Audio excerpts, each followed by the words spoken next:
हे हमारे सर्वशक्तिमान पिता परमेश्वर, हे हमारे उद्धारकर्ता प्रभु यीशु मसीह और हे शांतिदायक पवित्र आत्मा, आज की आराधना में हम आपका स्वागत करते हैं और आपकी उपस्थिति के लिए जो हमारे मध्य में है, हृदय की गहराइयों से आपको धन्यवाद देते हैं। भजनकार ने अपने भजन में लिखा, परमेश्वर की स्तुति करो, क्योंकि अपने परमेश्वर का भजन गाना अच्छा है, वह मन भावना है, उसकी स्तुति करनी मन भावनी है। यहोवा खेदित मन वालों को चंगा करता है और उनके शोक पर मरहम पट्टी बांधता है। हमारा प्रभु महान और अति सामर्थी है, उसकी बुद्धि अपरंपार है। यहोवा नम्र लोगों को संभालता है। धन्यवाद करते हुए यहोवा का गीत गाओ, वीणा बजाते हुए अपने परमेश्वर का भजन गाओ और कहो, परमेश्वर की स्तुति करो।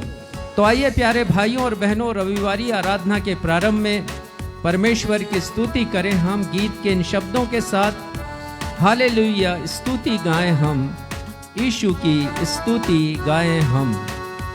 आइए अपने स्थानों पर खड़े हो जाएं।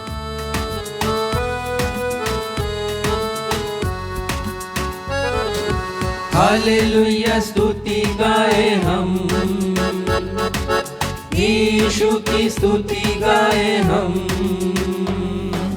हालेलुया स्तुति गाए हम, यीशु की स्तुति गाए हम। हालेलुया हालेलुया हालेलुया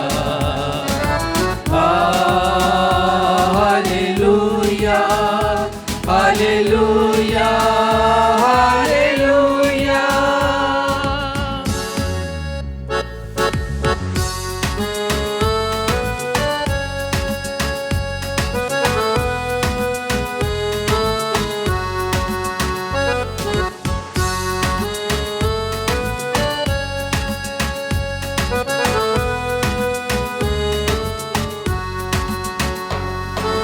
यीशु के पास आओ और मुक्ति को अपनाओ। यीशु के पास आओ और मुक्ति को अपनाओ। आशीष वो देगा, साथ अपने लेगा, कभी नहीं छोड़ेगा। आशीष वो देगा, साथ अपने लेगा, कभी नहीं छोड़ेगा। हालेलुया स्तुति गाए हम, यीशु की स्तुति गाए हम। Hallelujah hallelujah hallelujah hallelujah hallelujah hallelujah.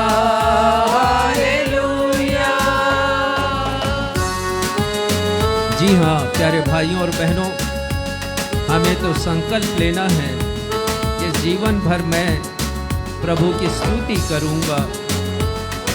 परमेश्वर पिता की आत्मा पाकर, उनकी पवित्र इच्छा को जानकर अपने जीवन में, अपनी आत्मिक यात्रा में आगे बढ़ता रहूंगा।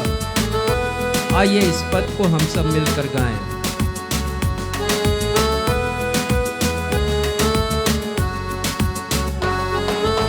इस जीवन भर में तेरी सेवा करूंगा।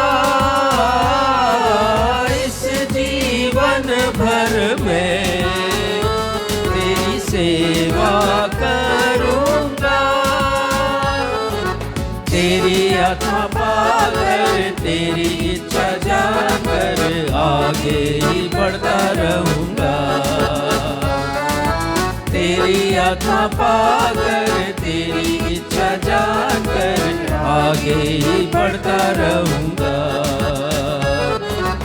हालेलुया स्तुति गाए हम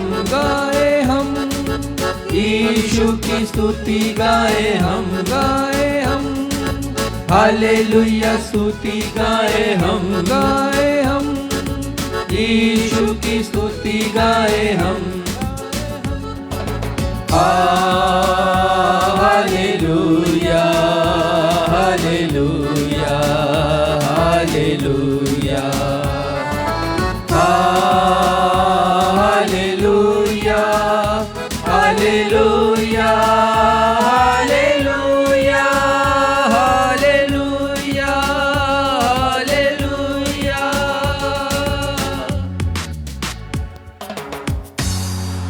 स्थान ग्रहण कीजिए।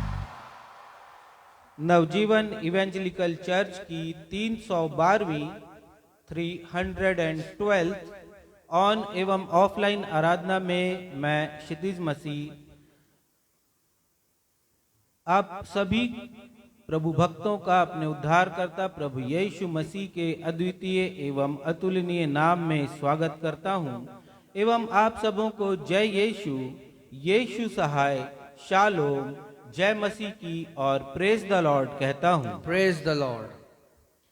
प्रिय भाइयों और बहनों, मैं आपको स्मरण दिलाना चाहता हूं कि पिछले 2 रविवारों से हम प्रभु यीशु मसीह के द्वारा कहे गए दृष्टांतों पर मनन कर रहे हैं। प्रभु यीशु मसीह ने दृष्टांतों के माध्यम से हमें अनुपम एवं अनमोल शिक्षाएं प्रदान की हैं। दृष्टांत पृथ्वी की कहानी का स्वर्गीय रूपांतरण है। प्रभु यीशु के द्वारा कहे गए दृष्टांतों पर अध्ययन करते हुए पहले हमने सीखा कि परमेश्वर के अनुग्रह को जो अनमोल है और बहुतायत से हम पर है उसे हम व्यर्थ नहीं जाने दें, अन्यथा मृत्यु के पश्चात होने वाले न्याय के दिन हमें बहुत बड़ी कीमत चुकानी पड़ेगी। पिछले रविवार के संदेश में प्रभु यीशु मसीह के एक अन्य दृष्टांत पर मनन एवं चिंतन करते हुए हमने सीखा था कि परमेश्वर के भवन में 2 व्यक्ति प्रार्थना करने पहुंचे। एक फरीसी जो अपने धर्म के कार्यों का बखान करते हुए प्रार्थना करने लगा और दूसरा एक टैक्स कलेक्टर या चुंगी लेने वाला था जो परमेश्वर के समक्ष अपने पापों को लाकर अपने पापों के लिए पश्चाताप करने लगा और उस पर परमेश्वर के दया पाने की विनती करने लगा। प्रभु यीशु मसीह ने कहा कि इस फरीसी की नहीं परंतु उस टैक्स कलेक्टर की प्रार्थना को परमेश्वर पिता ने सुना, क्योंकि जो कोई अपने आप को फरीसी के समान परमेश्वर के समक्ष बड़ा बनाएगा वह छोटा किया जाएगा और जो कोई अपने आप को परमेश्वर के समक्ष छोटा बनाएगा वह बड़ा किया जाएगा। प्रभु यीशु के द्वारा कहे गए दृष्टांतों की श्रृंखला में आज तीसरे दृष्टांत पर हम मनन करते हुए सामरी व्यक्ति के 7 गुणों पर गौर करेंगे, जिसके कारण वह याजक और लेवी की तुलना में उत्तम और दयालु ठहराया गया। अतः आप सब हमारे पास्टर साहब के द्वारा प्रचार किए जाने वाले संदेश को अवश्य ही सुनिएगा एवं संपूर्ण आराधना में हमारे साथ बने रहिएगा। आइए इस समय हम सब परमेश्वर पिता को आदर देते हुए अपने स्थानों पर खड़े होते हुए आज के संदेश से ताल्लुक रखते हुआ यह गीत गा लेंगे और गीत के बोल हैं, छू लिया यीशु ने छू लिया।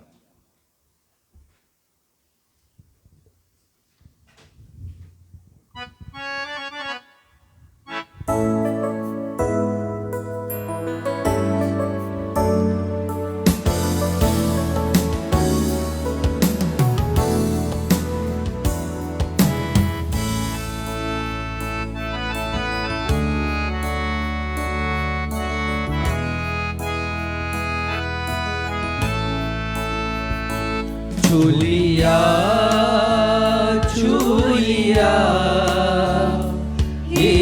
यीशु ने छू लिया,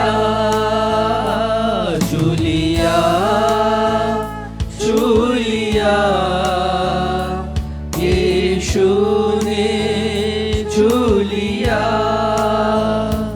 खुल गया जिंदगी से नया सिलसिला, खुल गया जिंदगी से नया सिलसिला।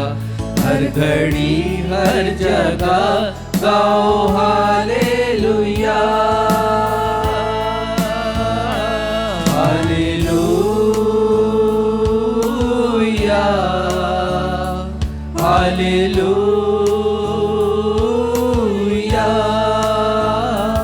Hallelujah, hallelujah.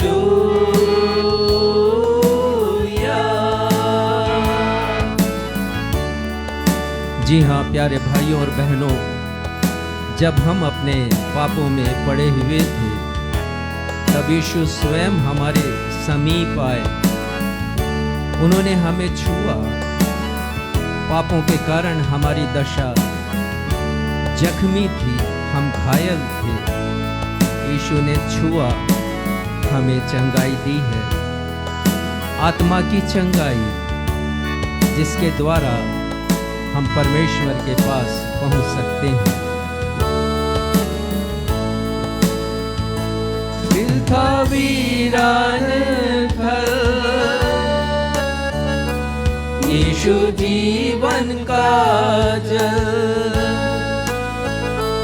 मुझको मिलता गया, मेरी मुश्किल का हल। दिल था वीरान थल, यीशु जीवन का जल मुझको मिलता गया, मेरी मुश्किल का हल। मैंने खोया था जो वो मुझे मिल गया, मैंने खोया था जो वो मुझे मिल गया। हर घड़ी हर जगह गाओ हालेलुया,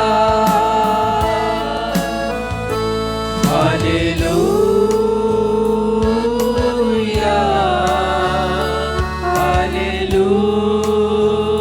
हालेलुया, हालेलुया,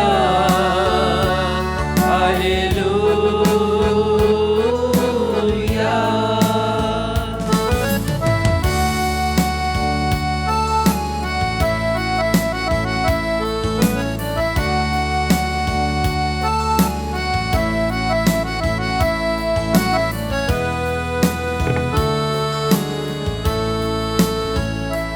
तुझको पाके भी खूने यीशु ने दी, मेरी बिगड़ी हुई बात बनती गई। मुझको पाके भी थी खूने यीशु ने दी, मेरी बिगड़ी हुई बात बनती गई।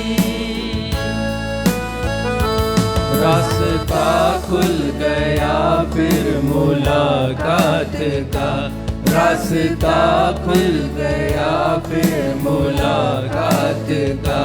हर घड़ी हर जगह गाओ हालेलुया,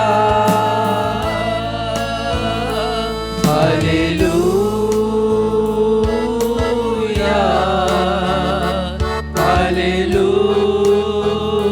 हालेलुया, हालेलुया,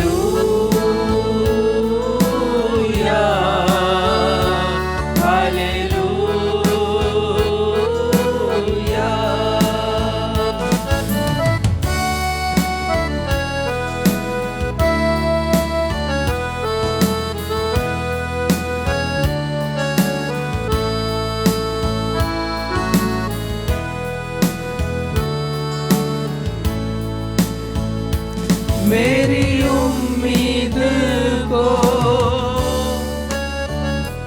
मिल गए दो जहां,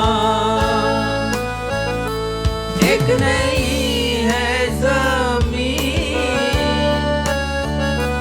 एक नया आसमान।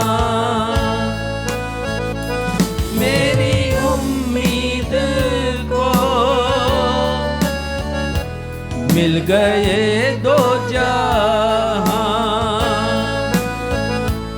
एक नई है जमीन, एक नया आसमान। घर खुला रूह में अब भी आराम का, घर खुला रूह में अब भी आराम का। हर घड़ी हर जगह गाओ हालेलुया,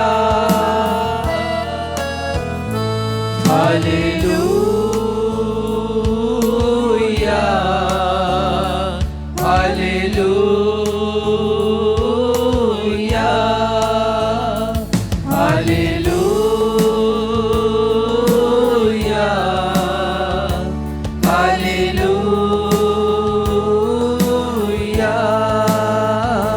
झूलिया झूलिया यीशु ने झूलिया, झूलिया झूलिया यीशु ने झूलिया।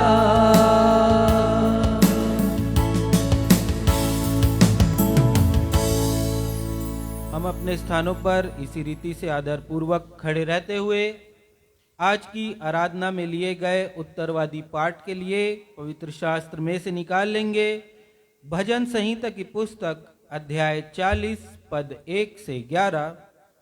भजन संहिता अध्याय 40 पद 1 से 11 और इसे पढ़ने में अगुवाई भाई सक्षम मसीह करेंगे।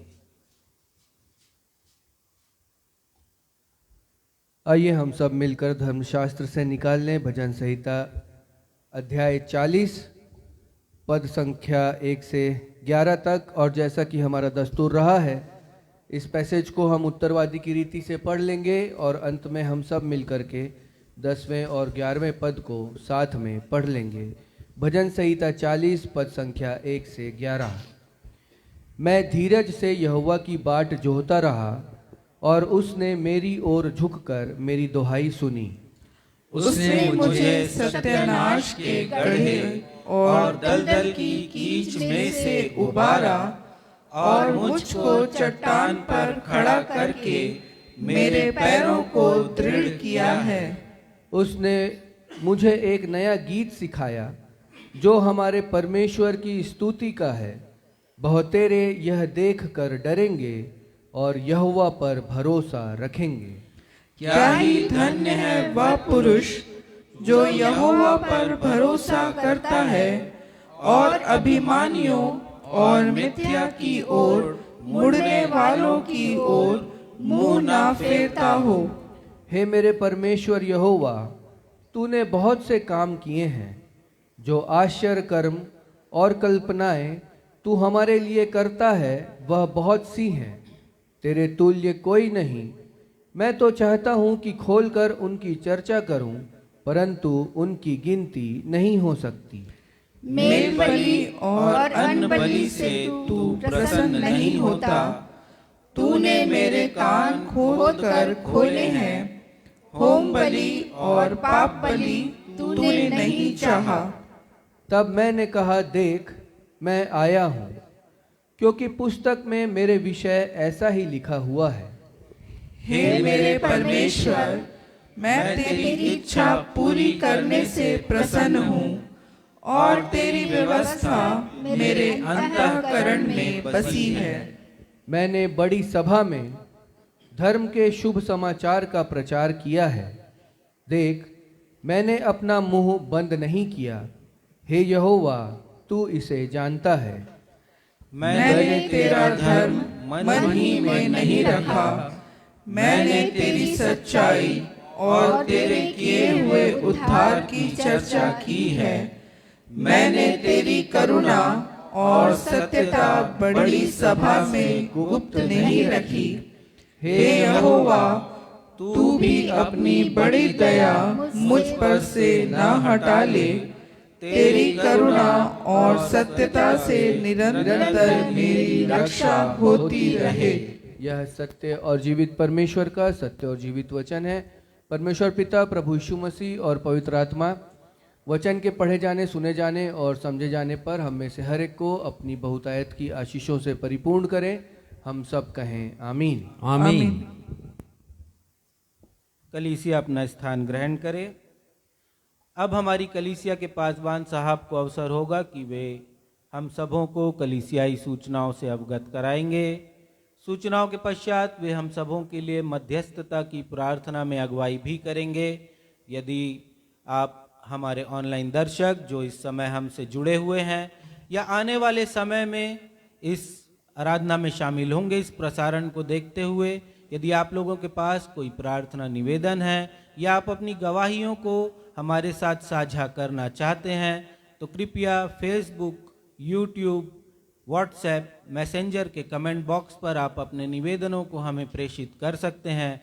हम अपनी दैनिक प्रार्थनाओं में आपकी प्रार्थनाओं को स्मरण करेंगे।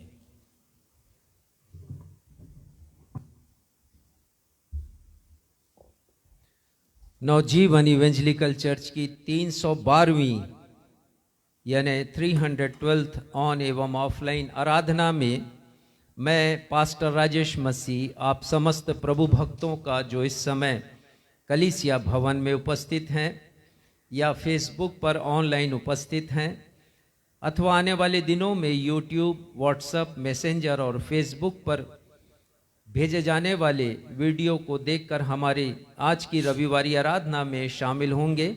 मैं आप सभी का स्वागत करता हूं और आप सभी को मैं प्रेज द लॉर्ड कहता हूं। Praise the Lord.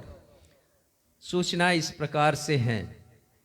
आने वाले रविवार को अर्थात 13 अप्रैल को पाम संडे का पर्व की आराधना संपन्न की जाएगी।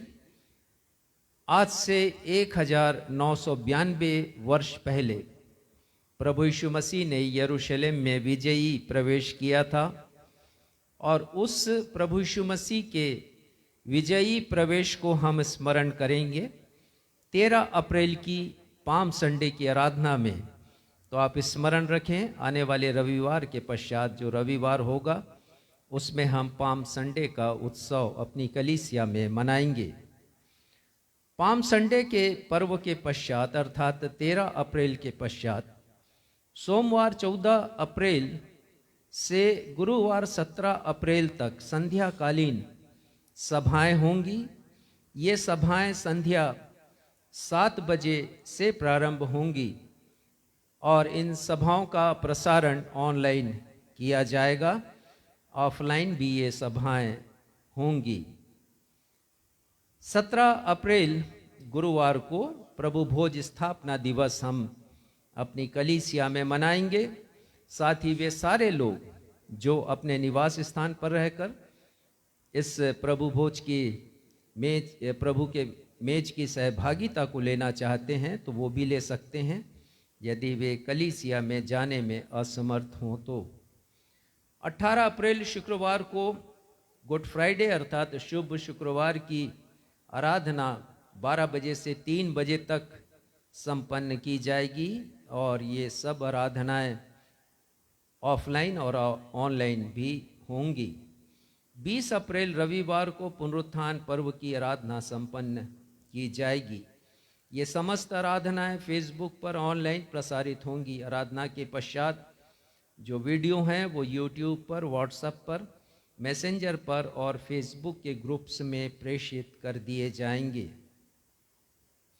दैनिक आत्मिक ऊर्जा का लेख भेजा जा रहा है और ये लेख फेसबुक पर, व्हाट्सएप पर, मैसेंजर पर ये लेख हम भेज रहे हैं और जैसी प्रतिक्रिया हमें प्राप्त हो रही है कि बहुत से लोग उन लेखों को पढ़ करके अपने आत्मिक जीवन में उन्नति कर रहे हैं और आत्मिक ज्ञान को प्राप्त कर रहे हैं, आशीषित हो रहे हैं।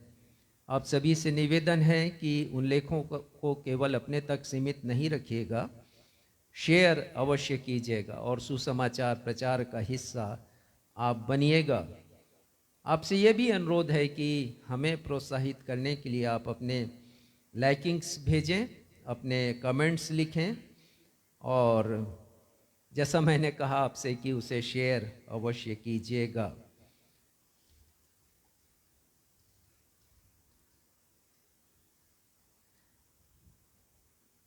हमने एक नया माइक सिस्टम लगाया है, अपग्रेड किया है अपने माइक सिस्टम को। मैं धन्यवाद देना चाहता हूं अपने समस्त भेंटकर्ताओं की भेंट के लिए, जिनके द्वारा हम ये आवश्यक सुधार अपनी ऑनलाइन की आराधना के लिए करते हैं। परमेश्वर पिता की आशीष आप सब पर बनी रहे। प्रार्थना अनुरोध इस प्रकार से है। ABC चर्च जो रायपुर में है, वहाँ से एक अनुरोध आया है वहाँ के पास्टर सालोमन के लिए और उनकी बेटी के लिए। उनका स्वास्थ्य ठीक नहीं है, हम उनकी चंगाई के लिए प्रार्थना करते हैं कि वे शीघ्र आराधना भवन में उपस्थित होकर आराधना का संचालन कर सकें। उसी प्रकार हम बिलासपुर के पास्टर राजेश भेलवा को भी अपनी दुआओं में स्मरण करते हैं। परमेश्वर पिता के चंगाई का स्पर्श उन्हें प्राप्त हो, प्रभु यीशु मसीह उन्हें छुएं, चंगाई प्रदान करें। उन्हें हृदय रोग संबंधी समस्या है, सिम्स में भर्ती हैं और वे भी चंगाई प्राप्त करके अपनी कलीसिया में उपस्थित हो सकें। भाई आनंद तिर्की ने लिखा है कि उन्हें ठीक से सुनाई नहीं देता है, हीयरिंग लॉस है। परमेश्वर पिता से प्रार्थना है कि ये दोष दूर हो सके और उन्हें अच्छी तरह सुनाई देना प्रारंभ हो। प्रार्थना करते हैं गंगा दीदी के लिए। उनके सिर में अचानक दर्द शुरू होता है। परमेश्वर पिता की कृपा हो और वे उन्हें चंगाई प्रदान करें। हम प्रार्थना करते हैं भाई राजेश देवांगन के लिए। उनके बैंक अकाउंट से 2,50,000 रुपए किसी अन्य के खाते में जमा हो गए हैं। प्रार्थना करते हैं कि वो रकम उन्हें वापस मिल सके। प्रार्थना करते हैं नितिन के लिए जिसे टाइफॉइड है और इसी समय मिसेस कृति व्यवहार के लिए भी हम प्रार्थना करते हैं, अनुकृति व्यवहार के लिए। उन्हें टाइफॉइड रिप्लेस हुआ है। हम इन दोनों के लिए प्रार्थना करते हैं कि ये दोनों जो टाइफाइड से ग्रसित हैं, परमेश्वर पिता की कृपा हो और उन्हें चंगाई मिल सके। भाई शिव कुमार की पत्नी बबीता के लिए प्रार्थना करते हैं। पेट दर्द की शिकायत है और उनका कहना है कि दुष्टात्मा की शक्ति उनके परिवार में काम कर रही है।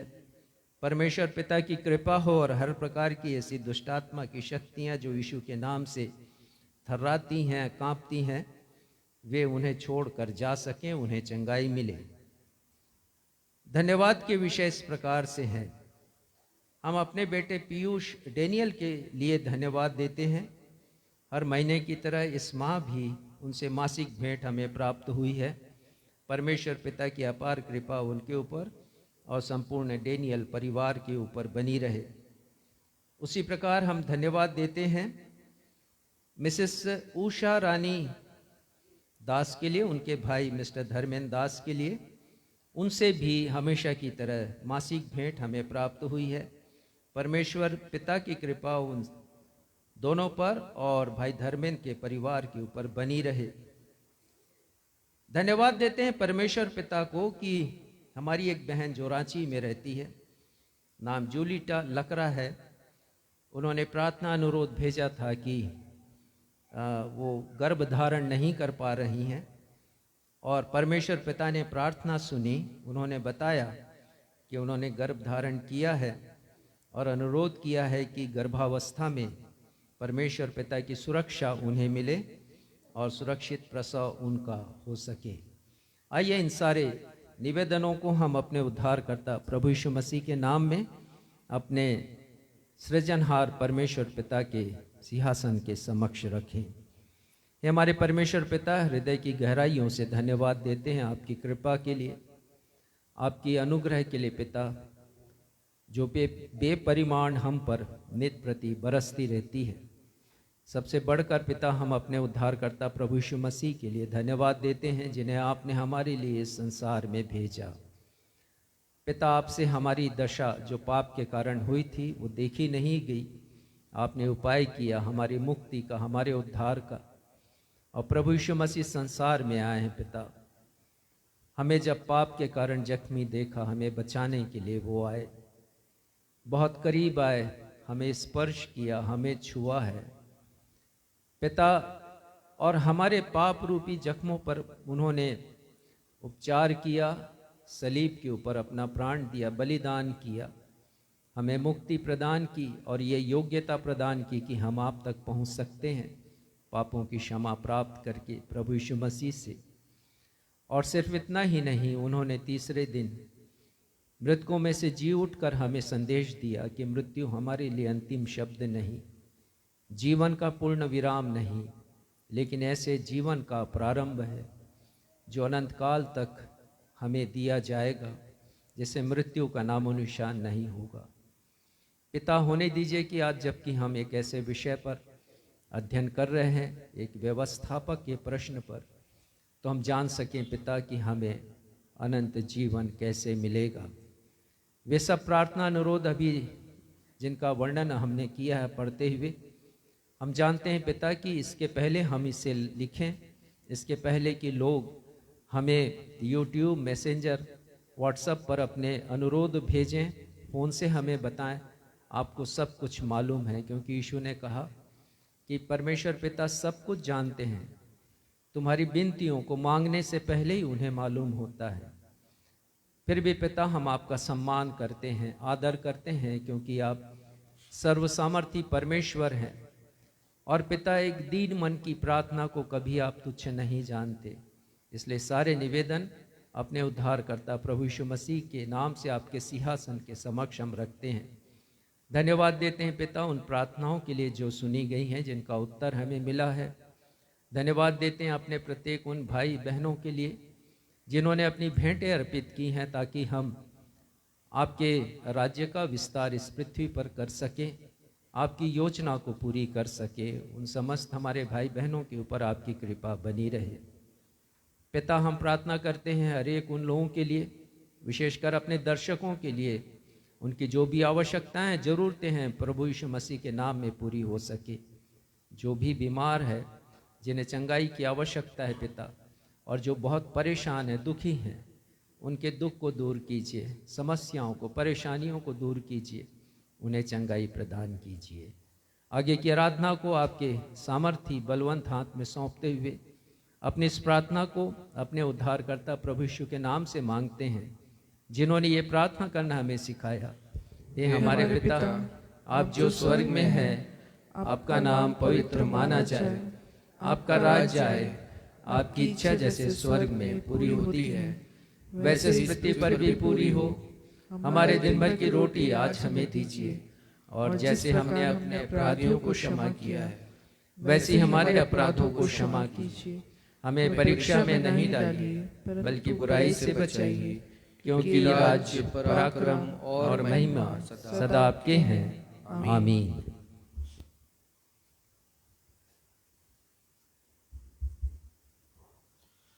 अब अवसर होगा जब हम स्मरण करेंगे परमेश्वर पिता की दी हुई आशीषों को, उनकी दी हुई चंगाइयों को, और अपना हृदय परमेश्वर पिता के चरणों में धन्यवाद के साथ अर्पित करेंगे। भेंटों एवं धन्यवादी भेंटों को अर्पित करने के द्वारा यदि हमारे ऑनलाइन दर्शक भी अपनी भेंटों को हमारी कलीसिया के द्वारा किए जा रहे सुसमाचार प्रचार के कार्य, भिक्षावृत्ति पर आश्रित असहाय लोगों के मध्य किए जा रहे सेवा के कार्य एवं नवनिर्मित कलीसिया भवन के फिनिशिंग के अंतिम चरण के कार्य के लिए अपनी भेंटों को अर्पित करना चाहते हैं, तो वे हमारी कलीसिया के पासबान रेवरेंड राजेश मसीह से उनके मोबाइल क्रमांक 9425227003 942522 270023 पर संपर्क कर सकते हैं।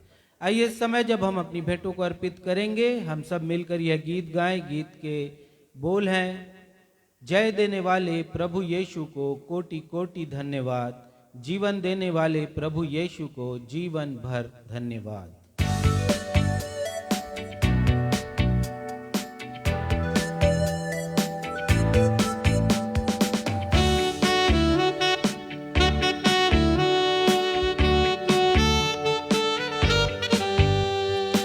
जी हाँ प्यारे भाइयों और बहनों, परमेश्वर पिता को हम क्या दे सकते हैं जिन्होंने हमें सब कुछ दिया है, हमें जीवन दिया, हमें श्वास दी।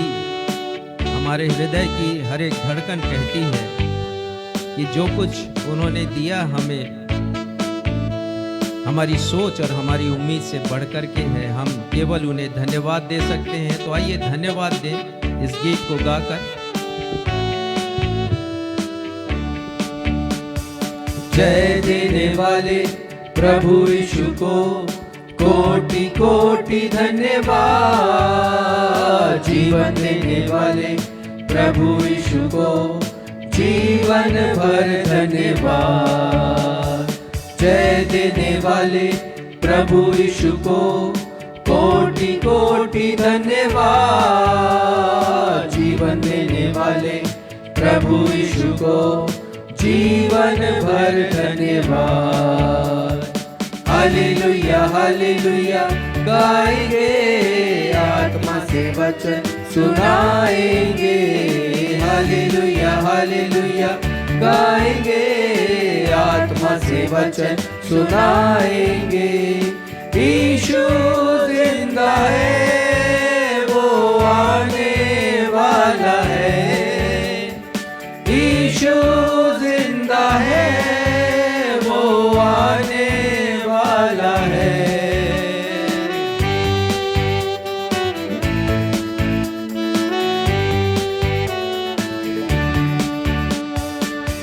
करने वाले प्रभु यीशु को कोटि कोटि धन्यवाद, शक्ति देने वाले प्रभु यीशु को कोटि कोटि धन्यवाद।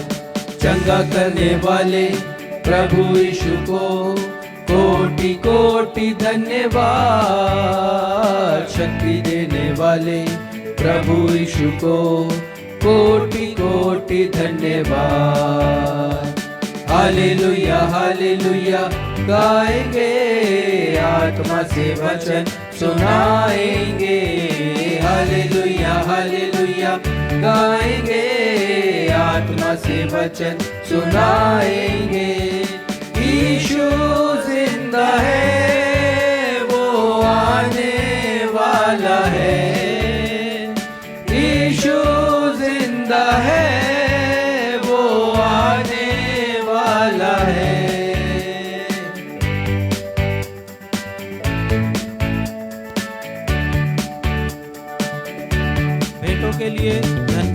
भेंटों के लिए धन्यवाद की प्रार्थना में अगुवाई भाई सक्षम मसीह करेंगे।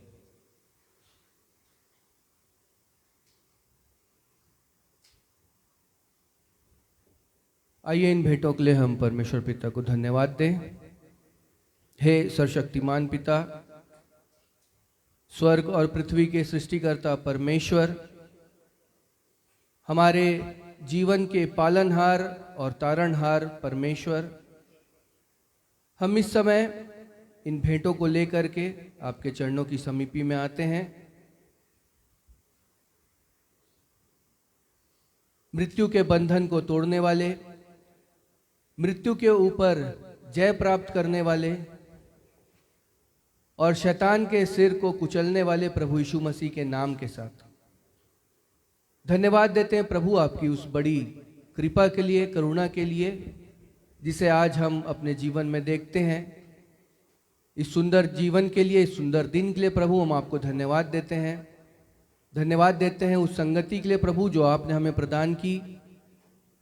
धन्यवाद देते हैं आपकी उपस्थिति के लिए प्रभु जो इस समय हमारे बीच में है। और धन्यवाद देते हैं प्रभु आपकी उन हर एक आशीषों के लिए, आपकी हर एक उन नेमतों के लिए जो हमारे जीवन में प्रतिदिन प्रतिपल आप प्रदान करते हैं प्रभु। इस समय हम इन भेंटों को लेकर के आपके चरणों की समीपी में आते हैं, प्रार्थना और विनती करते हैं प्रभु कि ये भेंट आपको ग्रहण योग्य होने वाली हो सके, आपका स्पर्श इन भेंटों को मिलने वाला हो सके प्रभु, और ये भेंट आशीषित होने वाली हो सके। आने वाले समय में प्रभु जब इन भेंटों का उपयोग आपके पुत्र हमारे उद्धारकर्ता प्रभु यीशु मसीह के सुसमाचार के प्रचार के लिए, गरीबों के जीवन के उत्थान के लिए और ऐसी भलाई के कार्यों में जब इसे उपयोग में लाया जाता है प्रभु, तो ये बहुतों के जीवन को बदलने वाला हो सके। इन भेंटों के द्वारा जो सेवकाई प्रदान की जाती प्रभु, उसके द्वारा लोग प्रभु यीशु मसीह को जानने वाले हो सके और उन्हें अपना उद्धारकर्ता स्वीकार करने वाले हो सके। आगे की आराधना को हम आपके सामर्थी हाथों में सौंपते हैं। प्रार्थना और विनती करते हैं प्रभु कि जबकि कुछ समय के पश्चात आपके अभिषिक्त दास रेवरेंड राजेश मसीह के द्वारा आपका वचन जबकि यहाँ से उसका प्रचार किया जाता है प्रभु, तो हम अपने हृदयों को तैयार करें, अपने मन को, अपने कानों को, अपने मस्तिष्क को हम खोलें और आज हम ये समझने वाले हो सकें कि आपका वचन हमसे क्या कहना चाहता है। हर एक बातों के लिए हम आपको धन्यवाद देते हैं और अपनी इस प्रार्थना को आपके प्रिय पुत्र हमारे उद्धारकर्ता प्रभु यीशु मसीह के नाम से मांगते हैं, आमीन।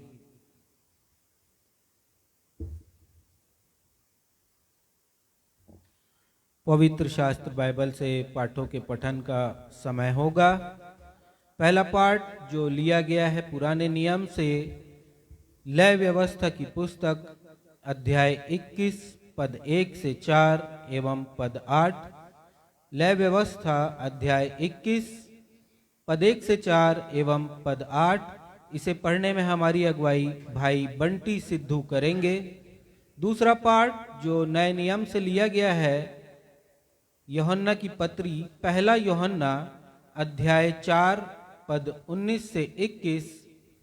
पहला यूहन्ना अध्याय 4 पद 19 से 21, और इसे पढ़ने में अगुवाई बहन आकांक्षा मसीह करेंगी।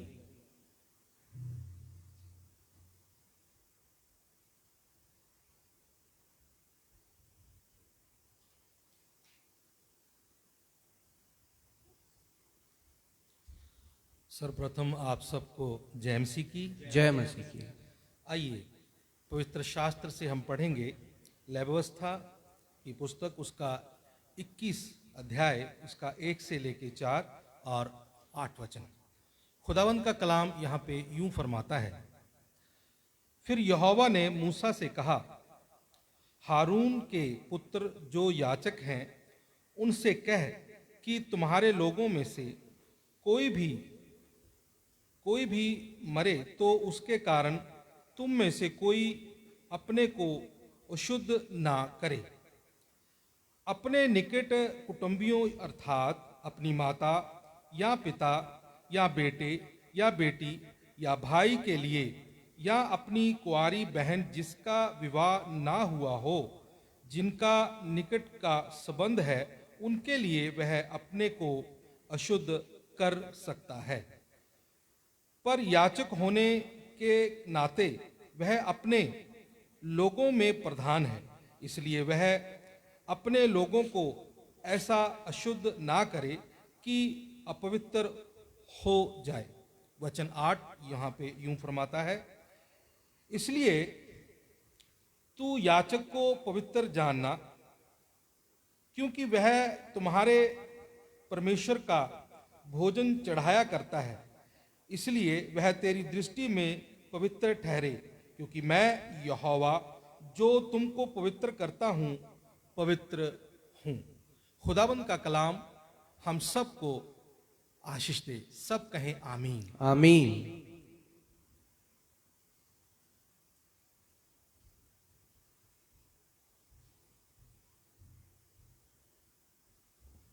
आप सबों को जय मसीह की। जय मसीह की। मैं आप लोगों के सामने दूसरे पाठ नए नियम से पढ़ लूंगी। पहला यूहन्ना अध्याय 4 पद 19 से लेकर 21 तक। हम इसलिए प्रेम करते हैं कि पहले उसने हमसे प्रेम किया। यदि कोई कहे मैं परमेश्वर से प्रेम रखता हूँ और अपने भाई से बैर रखे तो वह झूठा है, क्योंकि जो अपने भाई से जिसे उसने देखा है प्रेम नहीं रखता तो वह परमेश्वर से भी जिसे उसने नहीं देखा प्रेम नहीं रख सकता। उससे हमें यह आज्ञा मिली कि जो कोई परमेश्वर से प्रेम रखता है वह अपने भाई से भी प्रेम रखे। परमेश्वर अपने पढ़े हुए वचन पर आशीष दे। हम सब कहें आमीन। आमीन। सुसमाचार पाठ के आदर में हम सभी अपने अपने स्थानों पर खड़े हो जाएंगे। आज का सुसमाचार का पाठ जो लिया गया है लूका रचित सुसमाचार अध्याय 10 पद 30 से 37। लूका अध्याय 10 पद 30 से 37 और इसे पढ़ने में अगुवाई हमारी कलीसिया के पासबान रेवरेंड राजेश मसीह करेंगे।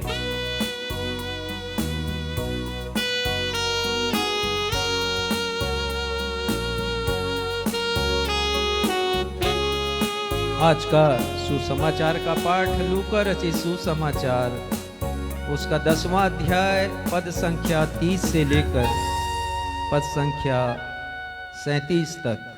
और यहाँ इस प्रकार लिखा है, यीशु ने उत्तर दिया, एक मनुष्य यरूशलेम से यरीहो को जा रहा था कि डाकुओं ने घेर कर उसके कपड़े उतार लिए और मार पीट कर उसे अधमरा छोड़कर चले गए। और ऐसा हुआ कि उसी मार्ग से एक याजक जा रहा था, परंतु उसे देखकर कतरा कर चला गया। इसी रीति से एक लेवी उस जगह पर आया, वह भी उसे देख के कतरा कर चला गया। परंतु एक सामरी यात्री वहां आ निकला और उसे देखकर तरस खाया। उसने उसके पास आकर उसके घावों पर तेल और दाखरस ढालकर पट्टियां बांधी और अपनी सवारी पर चढ़ाकर सराय में ले गया और उसकी सेवा टहल की। दूसरे दिन उसने 2 दिनार निकालकर सराय के मालिक को दिए और कहा, इसकी सेवा टहल करना और जो कुछ तेरा और लगेगा वह मैं लौटने पर तुझे भर दूंगा। अब तेरी समझ में जो डाकुओं में घिर गया था, इन तीनों में से उसका पड़ोसी कौन ठहरा? उसने कहा, वही जिसने उस पर दया की। यीशु ने उससे कहा, जा तू भी ऐसा ही करना। ये प्रभु यीशु ख्रिस्ट का सुसमाचार है। हे प्रभु यीशु ख्रिस्ट, आपके नाम की महिमा हो। हम सब कहें आमीन। आमीन। कलीसिया अपना स्थान ग्रहण करे। अब हम सभी के लिए यह सुनहरा अवसर होगा, सुनहरा समय होगा जब हम परमेश्वर पिता के जीवित वचन से, जीवित कलाम से परमेश्वर के भेदों को, प्रभु यीशु मसीह के गूढ़ रहस्यों को अधिकाई से और गहराई से जान सकेंगे। समय होगा जब हमारी कलीसिया के पासबान रेवरेंड राजेश मसीह से एक प्रेरणादायक, अर्थपूर्ण एवं सारगर्भित संदेश को सुन सकेंगे और सप्ताह भर के लिए आत्मिक ऊर्जा को प्राप्त करेंगे। और आज के संदेश का विषय है 7 बातें 3 यात्रियों के मध्य में सामरी यात्री को ही उत्तम और दयालु क्यों कहा गया। 7 things why was the Samaritan man was called good and compassionate among the 3 travelers। लेकिन इससे पहले कि हम आज के संदेश में जाएं, अपने मनों की तैयारी के लिए संदेश से ताल्लुक रखता हुआ यह मधुर गीत गा लेंगे। और गीत के शब्द हैं, अपनों से तो इस दुनिया में सब प्यार करते हैं, गैरों से भी प्यार करना मसीहा सिखाते हैं।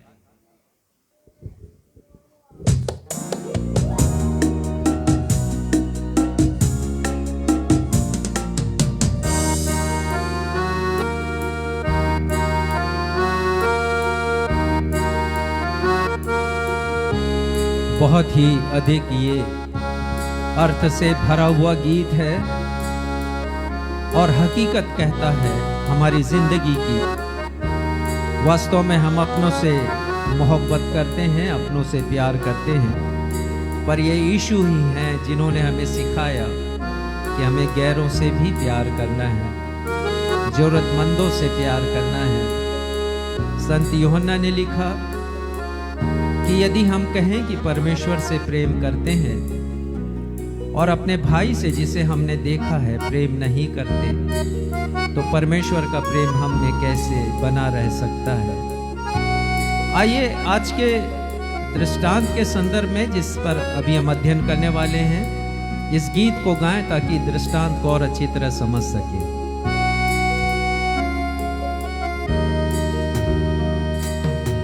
अपनों से तो इस दुनिया में सब प्यार करते हैं, गैरों से भी प्यार करना मसीहा सिखाते हैं। अपनों से तो इस दुनिया में सब प्यार करते हैं, गैरों से भी प्यार करना मसीहा सिखाते हैं। ये तो प्रभु यीशु मसीह की शिक्षा थी। उन्होंने कहा यदि कोई तुम्हारे एक गाल पर चांटा मारे तो दूसरा फेर देना, अर्थात क्षमा करना लोगों को। इतनी अच्छी शिक्षाएं प्रभु यीशु मसीह ने हमें दी, आइए हम उसका पालन करें।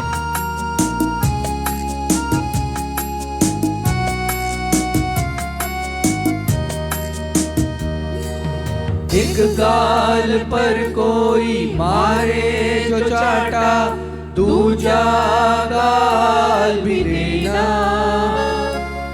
ले जाए कोई 1 मील जबरन, 2 मील तू साथ जाना। एक गाल पर कोई मारे जो चाटा, दूजा गाल भी देना। ले जाए कोई 1 मील जबरन, 2 मील तो साथ जाना। अपनों को तो सबना सब कुछ सब लोग देते हैं, गैरों पर भी सब कुछ लुटाना मसीहा सिखाते हैं। अपनों से तो इस दुनिया में सब प्यार करते हैं, गैरों से भी प्यार करना मसीहा सिखाते हैं।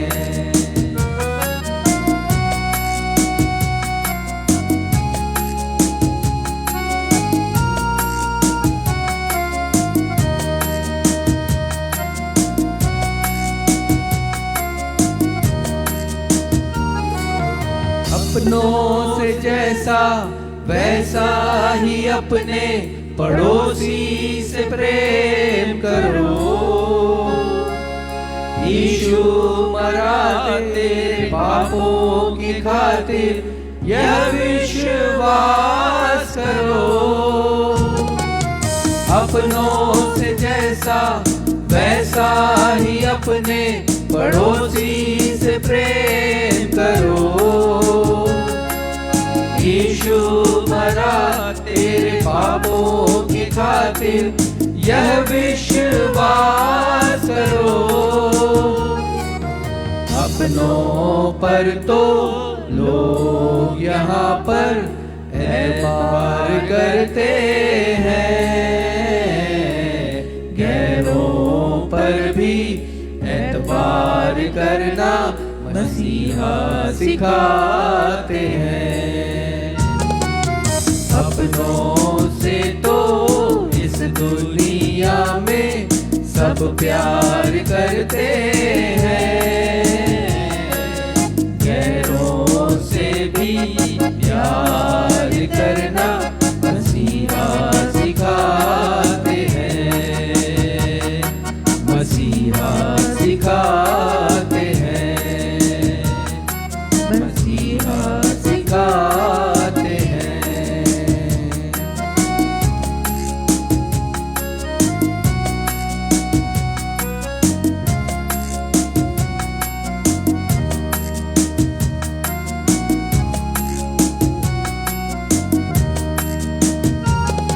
हम पिछले 2 रविवारों से दृष्टांतों पर मनन कर रहे हैं, दृष्टांत जिन्हें प्रभु यीशु मसीह ने बखूबी से कहे हैं।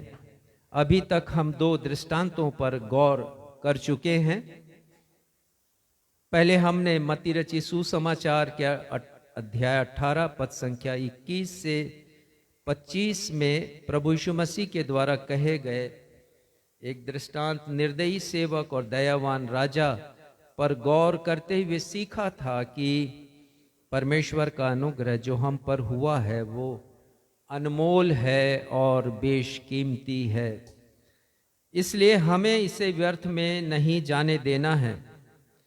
और हमने ये बात बहुत अच्छी तरह सीख ली थी कि परमेश्वर के अनुग्रह को व्यर्थ में यदि हमने जाने दिया तो समझ जाइए कि हमें अपनी मृत्यु के पश्चात अंतिम न्याय के दिन एक बहुत बड़ी कीमत चुकानी पड़ेगी, एक ऐसी कीमत जिसकी भरपाई करना किसी भी मनुष्य के लिए असंभव होगा। पौलुस ने कहा कि परमेश्वर का अनुग्रह जो मुझ पर हुआ वो व्यर्थ नहीं हुआ, तो हम भी परमेश्वर के अनुग्रह को व्यर्थ में जाने नहीं दें। पिछले रविवार हमने लूका रचित सुसमाचार के अध्याय 18 पद संख्या 9 से 14 में प्रभु यीशु मसीह के द्वारा कहे गए फरीसी और चुंगी लेने वाले अर्थात टैक्स कलेक्टर के दृष्टांत पर मनन किया था। और हमने अच्छी तरह सीखा कि फरीसी परमेश्वर की नज़र में गिर गया, और इसलिए गिर गया कि उसने अपनी प्रार्थना में अपने धार्मिक जीवन की श्रेष्ठता को परमेश्वर के समक्ष रखा और अपने धार्मिक जीवन की खूबियों का गुणगान उसने किया, और इस प्रकार अपने ईगो को, अपने अहम को उसने परमेश्वर के सामने रखा। हमने फरीसी की प्रार्थना के विपरीत टैक्स कलेक्टर की प्रार्थना पर भी गौर किया और यह सीखा कि टैक्स कलेक्टर ने अपने आप को दीन किया, और ये बहुत बड़ी बात है। परमेश्वर के सामने यदि कोई आए, अपने आप को छोटा बनाए, दीन करे और स्वीकार करे कि वो पापी है और अपने पापों से पश्चाताप करे, और फिर परमेश्वर पिता से प्रार्थना करे कि परमेश्वर पिता उसके पापों को क्षमा करें, दया करें उस पर, तो परमेश्वर पिता अवश्य उसके पापों को क्षमा करेंगे, उसके ऊपर दया करेंगे, उसकी प्रार्थना सुनी जाएगी। प्रभु यीशु मसीह ने कहा कि फरीसी की प्रार्थना बहुत सी खूबियों के होने के पश्चात भी परमेश्वर ने नहीं सुना, परंतु परमेश्वर पिता ने उस टैक्स कलेक्टर की प्रार्थना को सुना, क्योंकि उसने अपने आप को छोटा किया। यीशु ने कहा कि जो बड़ा बनाएगा परमेश्वर के सामने वो छोटा किया जाएगा, और जो छोटा बनाएगा अपने आप को दीन करेगा, नम्र करेगा, परमेश्वर उसे बड़ा करेंगे। उपरोक्त दोनों संदेश फेसबुक और यूट्यूब पर उपलब्ध हैं। यदि आपने अभी तक नहीं देखा, सुना है, तो अपने आत्मिक ज्ञान में उन्नति करने तथा परमेश्वर के वचन की सही व्याख्या जानने के लिए अवश्य देखिए, सुनिए उसे, स्वयं आशीषित होइए, शेयर कीजिए, दूसरे भी उससे आशीषित हों। हमें प्रोत्साहित करने के लिए वीडियो को लाइक करें और कमेंट अवश्य लिखिएगा। फिर से कहूं कि शेयर कीजिएगा और इस प्रकार से सुसमाचार प्रचार का हिस्सा भी बनिएगा। आज जिस विषय पर हम मनन चिंतन करने वाले हैं वो विषय है 3 यात्रियों के मध्य में एक सामरी यात्री को ही उत्तम और दयालु क्यों कहा गया। 7 बातों के द्वारा हम इसे समझेंगे। Why was the Samaritan man called good and compassionate amongst the 3 travelers? We will know by knowing the 7 things. 7 बातों के द्वारा हम इसे सीखेंगे।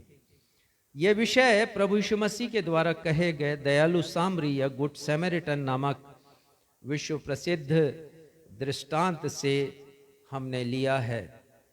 अधिकांश जो गैर मसीही हैं वो प्रभु यीशु मसीह के बारे में भले अच्छी तरह जाने या ना जाने, लेकिन प्रभु यीशु मसीह की 2 शिक्षाओं को बहुत अच्छी तरह जानते हैं। पहला है क्रूस पर से जो उन्होंने पहली वाणी कही, हे पिता इन्हें क्षमा कर। सारी दुनिया जानती है, चाहे वो यीशु को अच्छे से जाने या ना जाने, पर वो जानते हैं कि यीशु मसीह ने मरमान तक पीड़ा सहते हुए ये कहा था कि परमेश्वर उन लोगों को क्षमा कीजिए क्योंकि वे नहीं जानते कि क्या कर रहे हैं। और दूसरा, यदि प्रभु यीशु मसीह की शिक्षा को कोई जानता है तो वो यही है, दयालु सामरी का दृष्टांत। गुड सैमरिटन का जो पैराबल है उसे अधिकांश गैर मसीही लोग जानते हैं। ये दृष्टांत लूका रचित सुसमाचार के 10वें अध्याय के 30 पद से लेके 37वें पद में पाया जाता है, लेकिन आज हम अपने अध्ययन को पद संख्या 25 से प्रारंभ करेंगे और मैं चाहूंगा कि आप लूका 10:25 पढ़िएगा और हम आगे आज की शिक्षा प्राप्त करेंगे। और देखो, एक व्यवस्थापक उठा और यह कहकर उसकी परीक्षा करने लगा, हे गुरु, अनंत जीवन का वारिस होने के लिए मैं क्या करूं? तो पहले हम देखेंगे व्यवस्थापक। ये व्यवस्थापक कौन था जो प्रश्न पूछ रहा है प्रभु यीशु मसीह से? तो मैं आपको बताऊं कि धार्मिक नियमों या मूसा की व्यवस्था को जानने वाला विशेषज्ञ, एक्सपर्ट था वो। जितने भी नियम लिखे गए हैं, आज्ञाएं हैं, सभी को वो बहुत बखूबी जानने वाला था। न्यू लिविंग ट्रांसलेशन बाइबल में आया है, an expert in the religious law, धार्मिक नियमों का जानने वाला, गहराई से जानने वाला विशेषज्ञ। और वो व्यवस्थापक प्रभु यीशु मसीह से प्रश्न पूछ रहा है, अनंत जीवन का वारिस होने के लिए मैं क्या करूं? अनंत जीवन पाने के लिए नहीं, ये प्रश्न तो किसी और ने पूछा था, पर इसका थोड़ा सा अलग प्रश्न है। और प्रश्न ये है कि मैं वसीयत में पाना चाहता हूं। वारिस होने का मतलब यही है कि माता पिता के जो संतान होते वो वारिस होते हैं माता पिता की संपत्ति प्राप्त करने के लिए। और वो यही सवाल प्रभु यीशु मसीह से कह रहा है कि अनंत जीवन या स्वर्गीय जीवन पाने के लिए जो वसीयत मुझे मिले, मुझे क्या करना होगा, मुझे बताइए। बहुत ही शानदार ये प्रश्न है। क्या कभी हमने प्रार्थना करते हुए प्रभु यीशु मसीह से पूछा है, प्रभु यीशु मसीह जरा बता दीजिए, मैं भी स्वर्गीय जीवन प्राप्त करना चाहता हूँ। इस पृथ्वी के जीवन में बहुत परेशानियां, कठिनाइयां हैं, दुख हैं, तकलीफें हैं, समस्याएं हैं, चिंताएं हैं, पर प्रभु आपने बताया है स्वर्गीय जीवन के बारे में। मैं वहाँ जाना चाहता हूँ, उसे पाना चाहता हूँ, मैं क्या करूँ? इस व्यवस्थापक ने पूछा है। कभी हम भी पूछें प्रभु यीशु मसीह से, एक मसीही की सर्वोच्च अभिलाषा क्या होनी चाहिए? यदि हम यीशु मसीह को मानते हैं, हमारे हृदय की जो पहली और अंतिम इच्छा क्या होनी चाहिए? सिर्फ यही कि मुझे स्वर्ग जाना है, सिर्फ यही कि मुझे अनंत जीवन पाना है। तो जब ये व्यवस्थापक प्रभु यीशु मसीह से प्रश्न करता है तो प्रभु यीशु मसीह स्वयं उससे एक प्रति प्रश्न करते हैं। 26वां पद पढ़िएगा। उसने उससे कहा, व्यवस्था में क्या लिखा है? प्रभु यीशु मसीह उससे पूछते हैं, भैया तुम तो व्यवस्थापक हो, तुम तो व्यवस्था की हर एक बात को बहुत अच्छी तरह से जानते हो, तो जरा तुम ही बता दो मुझे कि व्यवस्था में क्या लिखा है। और तब व्यवस्थापक उत्तर देता है। 27वां पद पढ़िएगा। उसने उत्तर दिया, तू प्रभु अपने परमेश्वर से अपने सारे मन और अपने सारे प्राण और अपनी सारी शक्ति और अपनी सारी बुद्धि के साथ प्रेम रख, और अपने पड़ोसी से अपने समान ये प्रेम प्रभु रख। यीशु मसीह का जो प्रश्न था उसके प्रति उसका जवाब है, और जवाब भी उसने खूबसूरती से दिया। बहुत अच्छा जवाब है। पहला काम परमेश्वर से प्रेम, और दूसरा काम पड़ोसी से प्रेम। और परमेश्वर से प्रेम करो तो केवल शाब्दिक प्रेम ना हो। व्यवस्था कहती है कि सारे मन से, सारे प्राण से, सारी शक्ति से, सारी बुद्धि से हम अपनी संपूर्णता से परमेश्वर से प्रेम रखें। और जो दूसरी बात है कि अपने पड़ोसी से प्रेम करें। सिर्फ प्रेम करना नहीं है, इसमें जो एक शब्द आया है थोड़ा सा अंतर पैदा करता है, और वो है अपने समान प्रेम करना। तो जैसे हम अपनी देह से प्रेम करते हैं, अपने आप से प्रेम करते हैं, वैसे हमें पड़ोसी से प्रेम करना है। और मैं समझता हूं कि ये जो क्रूस है सबसे अच्छी शिक्षा हमें देता है। समझिए कि हमारे जितने भी ऑनलाइन दर्शक हैं वो देख रहे होंगे, ये नीचे का जो हिस्सा है समझिए मैं हूं और आप हैं, और ये जो ऊपर का हिस्सा है वो परमेश्वर है। तो मुझे पहले परमेश्वर से प्रेम करना है, और उसके बाद अपने पड़ोसी से अपने समान। तो ये जो दो हाथ हैं, क्रूस के जो दो हाथ हैं, पड़ोसी इधर भी है, पड़ोसी इधर भी है। जहां पर भी हमारे पड़ोसी हैं, ये जरूरी नहीं कि जो हमारे घर के करीब हों वही आमतौर से पड़ोसी समझे जाते हैं। परमेश्वर का वचन केवल इतनी व्याख्या नहीं करता। हर एक वो व्यक्ति जिसे हम नहीं भी जानते, हमसे उनसे भी प्रेम करना। जैसा गीत हमने भी गाया, अपनों से तो इस दुनिया में सब प्यार करते हैं, पर गैरों से प्यार करना प्रभु यीशु मसीह हमें सिखाते हैं। तो ये प्रभु यीशु मसीह हैं। और प्रभु यीशु मसीह क्या कहते हैं?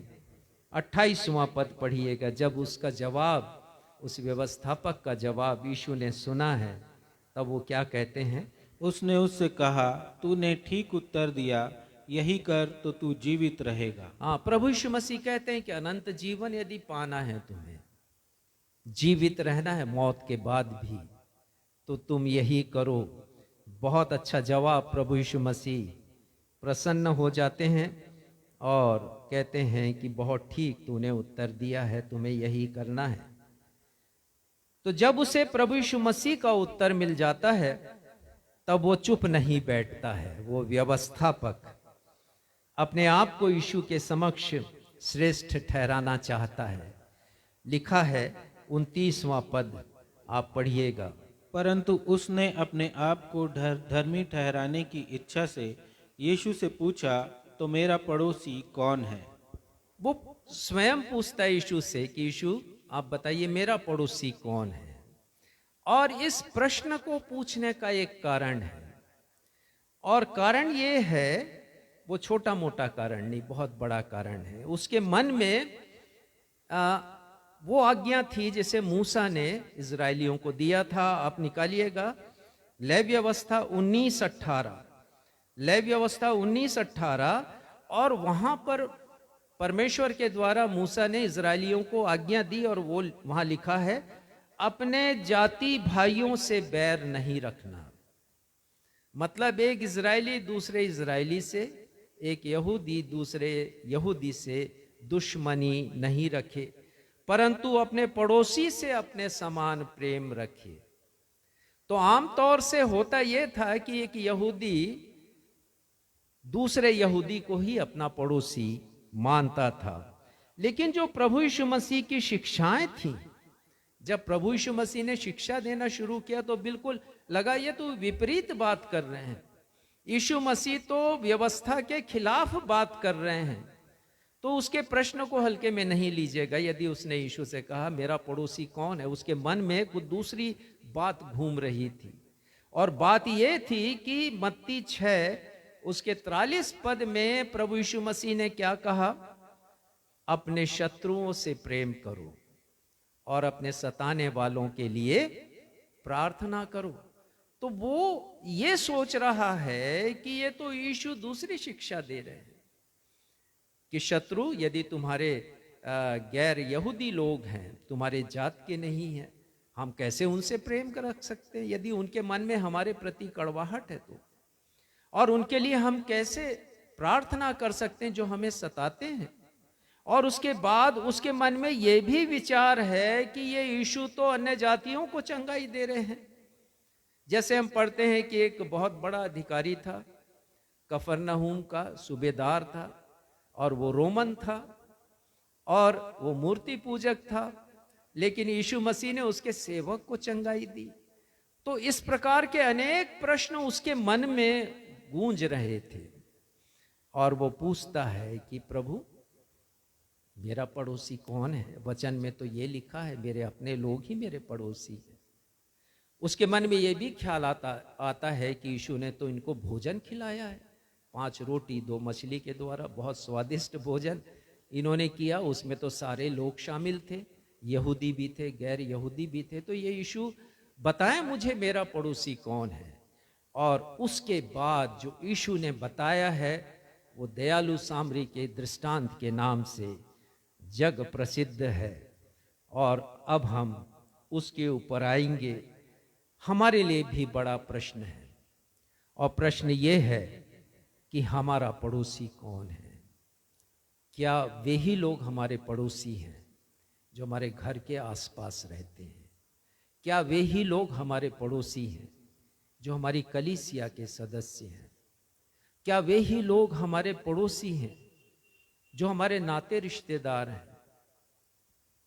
हमारे सामने ये बड़ा प्रश्न है और आज सीखने की जरूरत है। हमारा पड़ोसी, सच्चा पड़ोसी कौन है? तो ये जो दृष्टांत है इसकी व्याख्या मैं करूंगा। मैं समझता हूं 2-3 संदेश में ये दृष्टांत पूरा होगा। आज हम इसका आत्मिक पक्ष देखेंगे और उसके बाद हम इसका क्रियाशील पक्ष देखेंगे। आत्मिक पक्ष यानी स्पिरिचुअल मीनिंग, आत्मिक अर्थ क्या है इस दृष्टांत का, वो आज हम देखेंगे। और इसके बाद एक्टिव मीनिंग, क्रियाशील, हमें कुछ करना है, क्योंकि यीशु ने कहा अंतिम पद में इसके दृष्टांत के अंतिम 37वें में, जा तू भी ऐसा ही कर। तो हमें भी कुछ करना है। वो कैसे करे, आने वाले संदेश में हम इसकी व्याख्या को सुनेंगे। तो आज हम आत्मिक पक्ष देखेंगे। तो पहले जैसे मैंने बताया कि एक दृष्टांत में पृथ्वी की कहानी होती है। वो कहानी छोटी होती है, वो साधारण सी कहानी होती है। यीशु ने अनेक दृष्टांत कहे हैं, आप देख लीजिए उसको। रोजमर्रा की जिंदगी से जुड़े हुए जो वस्तु हैं उनका प्रयोग किया, मनुष्यों का प्रयोग किया, और स्वर्ग की बातें उन्होंने बताई, स्वर्ग के भेद को प्रकट किया। तो पहले हम देखेंगे इसकी जो स्टोरी है वो क्या है, कथानक इसका क्या है, और उसके बाद हम आत्मिक अर्थ के ऊपर आएंगे। तो पढ़िएगा फिर से, हम आ जाएं 30वें पद में। यीशु यहाँ से दृष्टांत प्रारंभ करते हैं। पढ़िएगा लूका 10 उसका 30वां पद। यीशु ने उत्तर दिया, एक मनुष्य यरूशलेम से यरीहो को जा रहा था कि डाकुओं ने घेर कर उसके कपड़े उतार लिए और मार पीट कर उसे अधमरा छोड़कर चले गए। देखिए ये बड़ी रोचक कहानी है और एक मनुष्य के बारे में है जो यरूशलेम से होकर के यरीहो को जा रहा है। और इसी बीच क्या हुआ कि डाकुओं ने उसे घेरा है और प्रभु यीशु मसीह उसके बारे में कई बातें बता रहे हैं कि कपड़े उतार लिए हैं, मार पीट कर उसे अधमरा छोड़ा है और चले गए हैं। और फिर यीशु बतलाते हैं इसका जो दुखद जो भाग है वो ये है कि एक याजक वहाँ से जा रहा है और उसने देखा है एक व्यक्ति को घायल पड़े हुए, उसने देखा है, लेकिन उसने उसको इग्नोर किया, उसकी उपेक्षा की है, नज़रअंदाज किया है। लिखा है बहुत अच्छा शब्द, ये शब्द मुझे बड़ा पसंद आया, कतरा करके चला गया, अर्थात देखते हुए भी अनदेखा उसने किया है। और उसके पीछे एक लेवी है और वो भी गुजरा है उसी मार्ग से, उसने भी उसकी चिंता देखभाल कुछ की नहीं। दोनों ने उसके कराह को सुना है, उसके दर्द को उन्होंने देखा है कि कोमा की स्थिति में पड़ा हुआ है, बेहोश है, होशो हवास इसे नहीं है, खून बह रहा है, सब कुछ देखा है, लेकिन वो भी कतरा कर चला गया। और उसके बाद एक सामरी आता है, दृश्य में परिवर्तन होता है और सामरी उसके पास जाता है। पढ़िएगा यहाँ पर 31 और 32वां पद तो मैंने बता दिया, 33वां पद आ जाइए। परंतु एक सामरी यात्री वहां आ निकला और उसे देखकर तरस खाया। हाँ, ये सामरी है, दृश्य में परिवर्तन होता है और एक व्यक्ति जिसके बचने की कोई आशा नहीं थी, एक नई उम्मीद वो जगाता है, वो उसके पास आता है। पढ़िएगा 34वां पद। उसने उसके पास आकर उसके घावों पर तेल और दाखरस ढालकर पट्टियां बांधी और अपनी सवारी पर चढ़ाकर सराय में ले गया और उसकी सेवा टहल की। देखिए बहुत सी बातें हैं यहाँ पर जो कुछ सामरी ने किया है। 7 बातों को हम देखेंगे आज और जानेंगे इसके गूढ़ भेद को, इसके असली अर्थ को आज हम जानेंगे। और उसके बाद सिर्फ सेवा टहल नहीं की है। 35वां पद पढ़िएगा। दूसरे दिन उसने 2 दिनार निकालकर सराय के मालिक को दिए और कहा, उसकी सेवा टहल करना और जो कुछ तेरा और लगेगा वह मैं लौटने पर तुझे भर दूंगा। ये है दृष्टांत। यहाँ पर हम सामरी व्यक्ति की श्रेष्ठता को देखते हैं, उसकी उत्तमता को देखते हैं, याजक की अपेक्षा, लेवी की अपेक्षा। और प्रभु यीशु मसीह इस दृष्टांत को बताने के बाद फिर से मुखातिब होते हैं वो व्यवस्थापक की ओर और उससे पूछते हैं, तेरी समझ में जो डाकुओं से घिर गया था, तीनों में से उसका पड़ोसी कौन है? और वो समझ जाता है प्रभु यीशु मसीह के आशय को और वो कहता है कि वही जिसने उस पर तरस खाया है। और वो कहता है, यीशु कहते हैं तू भी ऐसा ही कर। आ जाइए अब हम इसके आत्मिक पक्ष की ओर जाएं, जो कि हमारे लिए बहुत महत्वपूर्ण है इसे समझना। फिर से आ जाएं, 30वां पद पढ़ें, उसका पहला हिस्सा पढ़ें। 30वां पद। यीशु ने उत्तर दिया, एक मनुष्य यरूशलेम से यरीहो को जा रहा था। देखिए ध्यान देने की जरूरत है, यरूशलेम से उसकी यात्रा यरीहो के लिए थी। 2 शहरों का नाम है। यरूशलेम शांति का नगर, उसका मतलब है शांति का नगर, सिटी ऑफ पीस। परमेश्वर का भवन वहां पर था। लोग आराधना और स्तुति किया करते थे, बलिदान और भेंटें अर्पित किया करते थे। परमेश्वर की समीपी का एहसास लोगों को परमेश्वर के भवन में होता था। यरूशलेम आना हर एक मनुष्य की आकांक्षा होती थी। यहूदी चाहे सैकड़ों हजारों किलोमीटर दूर हो, लेकिन वर्ष में एक बार आता था यरूशलेम। परमेश्वर की समीपी वहाँ पर लोगों को मिलती थी। लेकिन जब ये मनुष्य यरूशलेम से यरीहो को जा रहा है, तो यरीहो क्या है? यरूशलेम का तो अर्थ शांति का नगर, और कहा जाता है यरीहो का अर्थ है मून सिटी, अर्थात चंद्र नगर। जैसे चांद आकर्षक लगता है, वैसे ही ये यरीहो शहर भी काफी लुभावना था, आकर्षक था, लोगों को अपनी ओर खींचने वाला था। टूरिस्ट प्लेस था उस जमाने का, और सैलानी लोग यहाँ पर आया करते थे मौज मस्ती करने के लिए। और मुझे लगता है कि ये व्यक्ति भी मौज मस्ती करने के लिए यरीहो की यात्रा कर रहा था, यरूशलेम से यरीहो को जा रहा था। उस जमाने में यरूशलेम से यरीहो की यात्रा आसान नहीं थी। वो जान जोखिम में लेकर यात्रा कर रहा था। यरूशलेम 2500 फुट ऊंचा था। इतने ऊंचाई पर यरूशलेम, पर्वतों का नगर भी उसे नाम दिया गया, पर्वतों पर बसा हुआ था। और यरीहो 700 फीट नीचे, अर्थात उस यात्रा में किसी भी मनुष्य को 1800 फीट की नीचाई तक जाना था। इसलिए मार्ग अत्यंत उतार वाला था, घुमावदार था, ऊबड़ खाबड़ उस जमाने के रास्ते थे। और वो जो मार्ग था वो घाटियों से भरा हुआ था।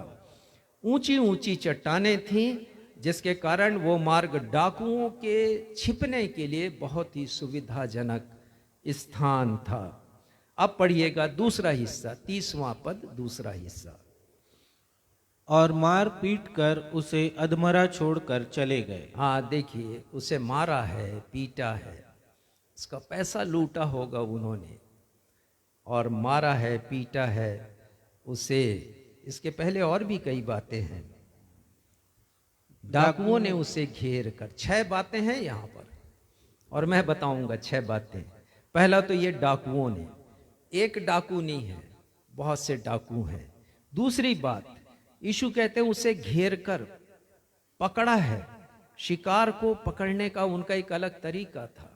उन्होंने घेरा, पहले तो छिपे होंगे चट्टान में, फिर आए होंगे, चारों तरफ से उसको घेर लिया होगा उन्होंने।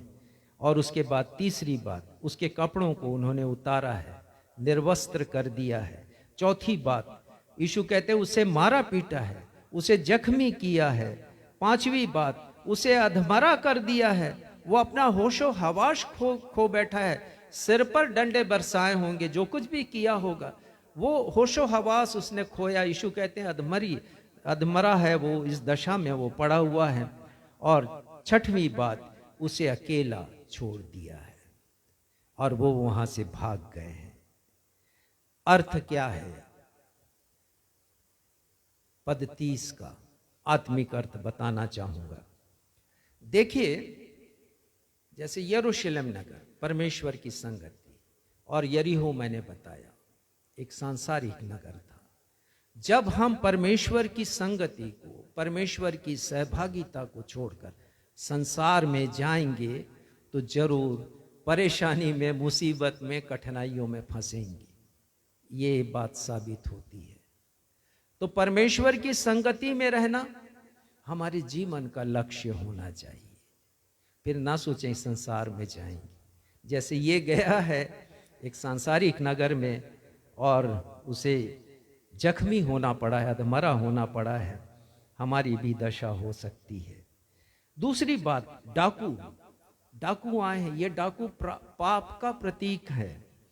जैसे डाकू आए वैसे ही शैतान आता है हमारे आत्मा पर कब्जा करने के लिए। और अकेले नहीं आता, पाप को लेकर आता है। उसे मालूम है कि अभिलाषाओं में फंसा कर, लालसाओं में फंसा कर पाप में उसे गिरा दो, ये मेरा गुलाम हो जाएगा। जैसे डाकुओं ने घेरा, एक पाप अनेक पाप को निमंत्रित करता है। एक पाप कभी अकेले नहीं आता। डाकू अकेले नहीं आए हैं, अपने एक दल के साथ आए हैं। पाप भी दल बदल आता है हमारे जीवन में। तीसरी बात, डाकुओं ने घेर कर उसे पकड़ा है, वैसे ही पाप ऐसे पकड़ता है कि छुड़ाए फिर वो छूटता नहीं। गंदी आदतें मनुष्य के जीवन में ऐसा स्थान बनाती हैं कि मनुष्य उसे छोड़ना चाहता है लेकिन वो छूटती नहीं है। ये ठीक ऐसे ही है जैसे डाकुओं ने उसे घेर कर पकड़ा है और मनुष्य बुरी आदतों का गुलाम बन जाता है। चौथी बात, जैसे डाकुओं ने उसे निर्वस्त्र किया है। किसी के कपड़े उतारना मतलब बेइज्जती करना।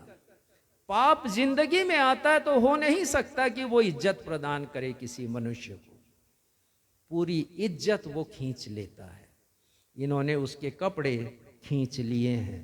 पांचवी बात, जैसे डाकुओं ने उसे मार पीट कर जख्मी किया वैसे ही पाप उस मनुष्य को शारीरिक रूप से नुकसान पहुंचाता है जो पाप को नहीं छोड़ते। ये हम देख सकते हैं। जो लोग पापमय जीवन बिताते हैं उनको ऐसी शारीरिक तकलीफें होती हैं पता चलता है अंत में किडनी खराब हो गया, लीवर खराब हो गया, हार्ट अटैक आ रहा है लोगों को, और कोमा में आ गए हैं लोग।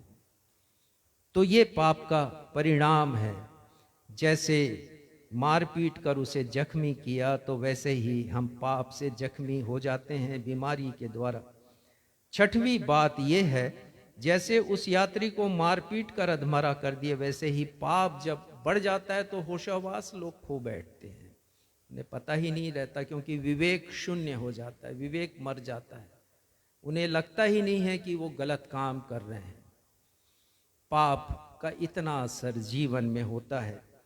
और सातवीं बात, जैसे डाकू उसे छोड़कर चले गए, पाप भी मनुष्य को अकेला कर देता है। तो ये उसकी दशा है। आज यदि हमने परमेश्वर को चुन लिया है तो संसार की ओर नहीं जाएं, अन्यथा हम भी उस यात्री के समान मुश्किल में पड़ जाएंगे। और वो व्यक्ति घायल पड़ा हुआ है, मार्ग में डाकू चले गए हैं। और फिर क्या होता है? 31 पद पढ़िए, 31। और ऐसा हुआ कि उसी मार्ग से एक याजक जा रहा था। एक याजक, हो सकता है वो पास्टर हो सकता है एक प्रचारक हो, और वो जा रहा है, और वो उम्मीदों का एक जरिया था, सोर्स था, बहुत अपेक्षा थी कि उस घायल व्यक्ति के लिए वो कुछ करेगा। लेकिन क्या लिखा है? परंतु उसे देख के कतरा कर चला गया। कतरा कर चला गया। कितनी अच्छी भाषा है ये, कतरा कर चला गया। याजक ने घायल व्यक्ति को देखा तो होगा, लेकिन उसके पास से भी नहीं गया, वो थोड़ा सा दूर हट करके उससे आगे बढ़ा है। उसने उसकी कराहने और तड़पने की आवाज को सुना होगा, और वो अपनी जिम्मेदारी से भाग गया। क्यों भागा? क्यों कतरा कर गया है? उसका एक कारण है, और कारण वही है जिसे हमने पढ़ा व्यवस्था विवरण में। 21वां अध्याय 3 पद पढ़िएगा। उस याजक को धार्मिक कार्य करने की चिंता थी, क्योंकि ध्यान दीजिए कि वो यरूशलेम की तरफ जा रहा था। वो व्यक्ति यरूशलेम से यरीहो यदि गया है, तो ये याजक उसी मार्ग से यरूशलेम की तरफ जा रहा है, और उसे धार्मिक कार्य पूरे करने हैं। व्यवस्था विवरण 21 अध्याय 3 पद पढ़िएगा। या अपनी कुंवारी बहन जिसका विवाह ना हुआ हो, जिसका निकट। इसमें एक वो दिया गया है, एक लिस्ट दी गई है कि किसे यदि किसी की मृतदेह है। एक बात बताना भूल गया कि याजक को लग रहा है कि वो मर गया है, और इसे यदि मैं स्पर्श करूंगा, इसे बचाने की कोशिश करूंगा, तो कहीं ऐसा ना हो कि मैं अशुद्ध हो जाऊं। और अशुद्ध व्यक्ति को 7 दिन तक फिर धार्मिक कार्य करने की मनाही थी। वो परमेश्वर के भवन में सेवा का काम नहीं कर सकता था। तो उसने एक बात तो ये सोची कि हो सकता मर गया, दूसरी बात ये सोची कि मेरा वक्त हो रहा है परमेश्वर के भवन जाने का, मैं इसकी चिंता क्यों करूं, क्यों मैं इसकी देखभाल करूं, क्यों मैं इसके पास जाऊं। तो यहां पर लिखा है कि यदि रिश्तेदार हो तो उसके लिए अशुद्ध हो सकते हो, लेकिन रिश्तेदार ना हो, चौथे पद में लिखा याजक होने के नाते वो अपने लोगों में प्रधान है, इसलिए वो अपने आप को ऐसा अशुद्ध ना करे कि धार्मिक कार्य को ना कर सके। 22वें अध्याय के भी 3 पद में लिखा है, और उसने कहा, और उससे कहे कि तुम्हारी पीढ़ी पीढ़ी में तुम्हारे सारे वंश में से जो कोई अपनी अशुद्धता की दशा में उस पवित्र की हुई वस्तुओं के पास जाए जिन्हें इस्राएली यहोवा के लिए पवित्र करते हैं, वह प्राणी मेरे सामने से नाश किया जाएगा। देखिए ये भी बात थी, यदि किसी ने छू लिया, अशुद्ध हो गया, तो वो मंदिर में यदि गया है, परमेश्वर के भवन में सेवा किया है, तो वो तुम्हारे बीच में से नष्ट भी किया जाएगा। परमेश्वर के वचन में लिखा, उसको धार्मिक कार्य करने की चिंता, उसकी चिंता नहीं है जो मरणासन अवस्था में पड़ा हुआ है, जो पाप में है, जो कराह रहा है। अब यदि इसके आत्मिक अर्थ को देखें तो हम पाएंगे कि आज भी बहुत से कलीसिया के पास्टर, बहुत से प्रचारकों को लोगों की चिंता नहीं है। लोग अपने पाप में मर रहे हैं, लोगों की आत्माओं की चिंता नहीं है। वो अपने धार्मिक नियमों में फंसे हुए हैं। उनकी सेवा केवल कुछ क्षेत्र के लिए सीमित है। वो कभी सोचते भी नहीं कि उसके बाहर भी कुछ लोग हैं जिनके आत्माओं को बचाने की जरूरत है, जो जख्मी है। यदि उनकी आत्माएं बचाई नहीं जाएं तो वो भी मर जाएंगे, जैसा ये व्यक्ति मरणासन अवस्था में है। उसी प्रकार हम पढ़ते हैं, आगे का पद पढ़िएगा, 32वां पद।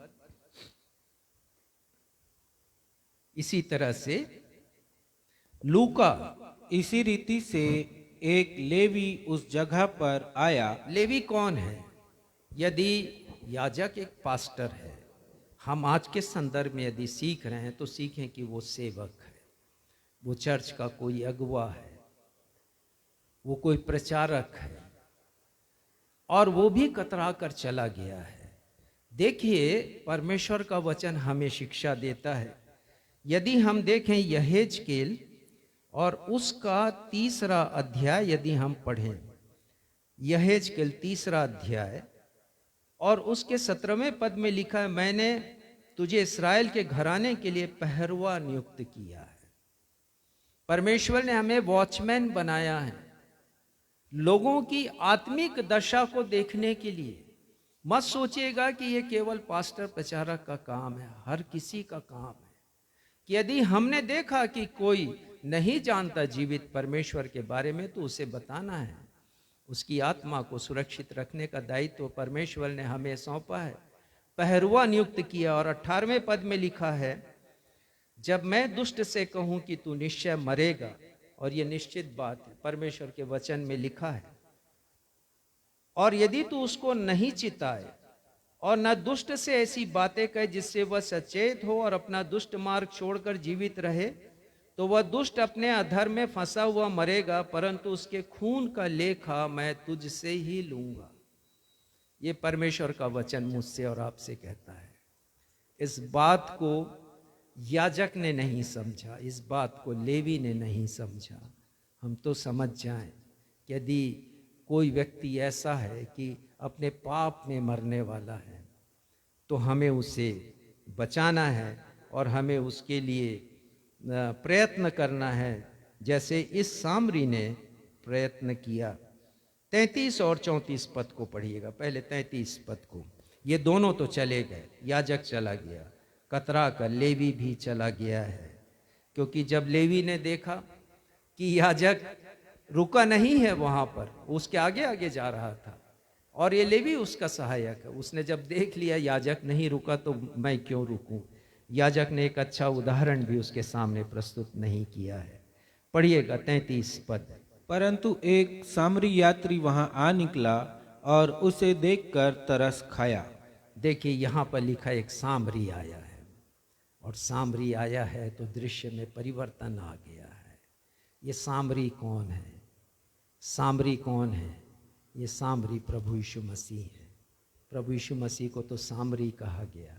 यूहन्ना 8:48 में लोगों ने यीशु के ऊपर आरोप मढ़े हैं और यीशु से कहा है कि तू तो सामरी है।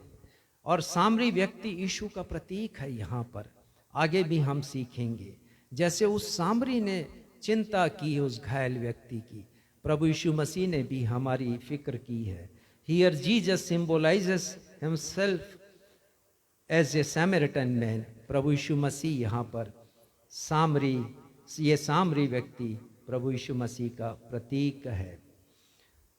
और लिखा है कि वो यात्री है, एक सामरी यात्री। आप ध्यान दीजिएगा कि यात्री किसी विशेष उद्देश्य को लेकर यात्रा करते हैं। कोई भी यात्री बिना किसी उद्देश्य के दूसरे स्थान पर नहीं जाता। और इसका भी एक उद्देश्य है।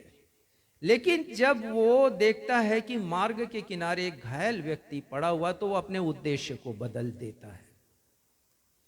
प्रभु यीशु मसीह के बारे में भी हम यही देखते हैं कि उन्होंने सृष्टि की रचना की, आदम को अपने संपूर्णता में, समानता में उन्होंने बनाया है, पवित्रता में बनाया है।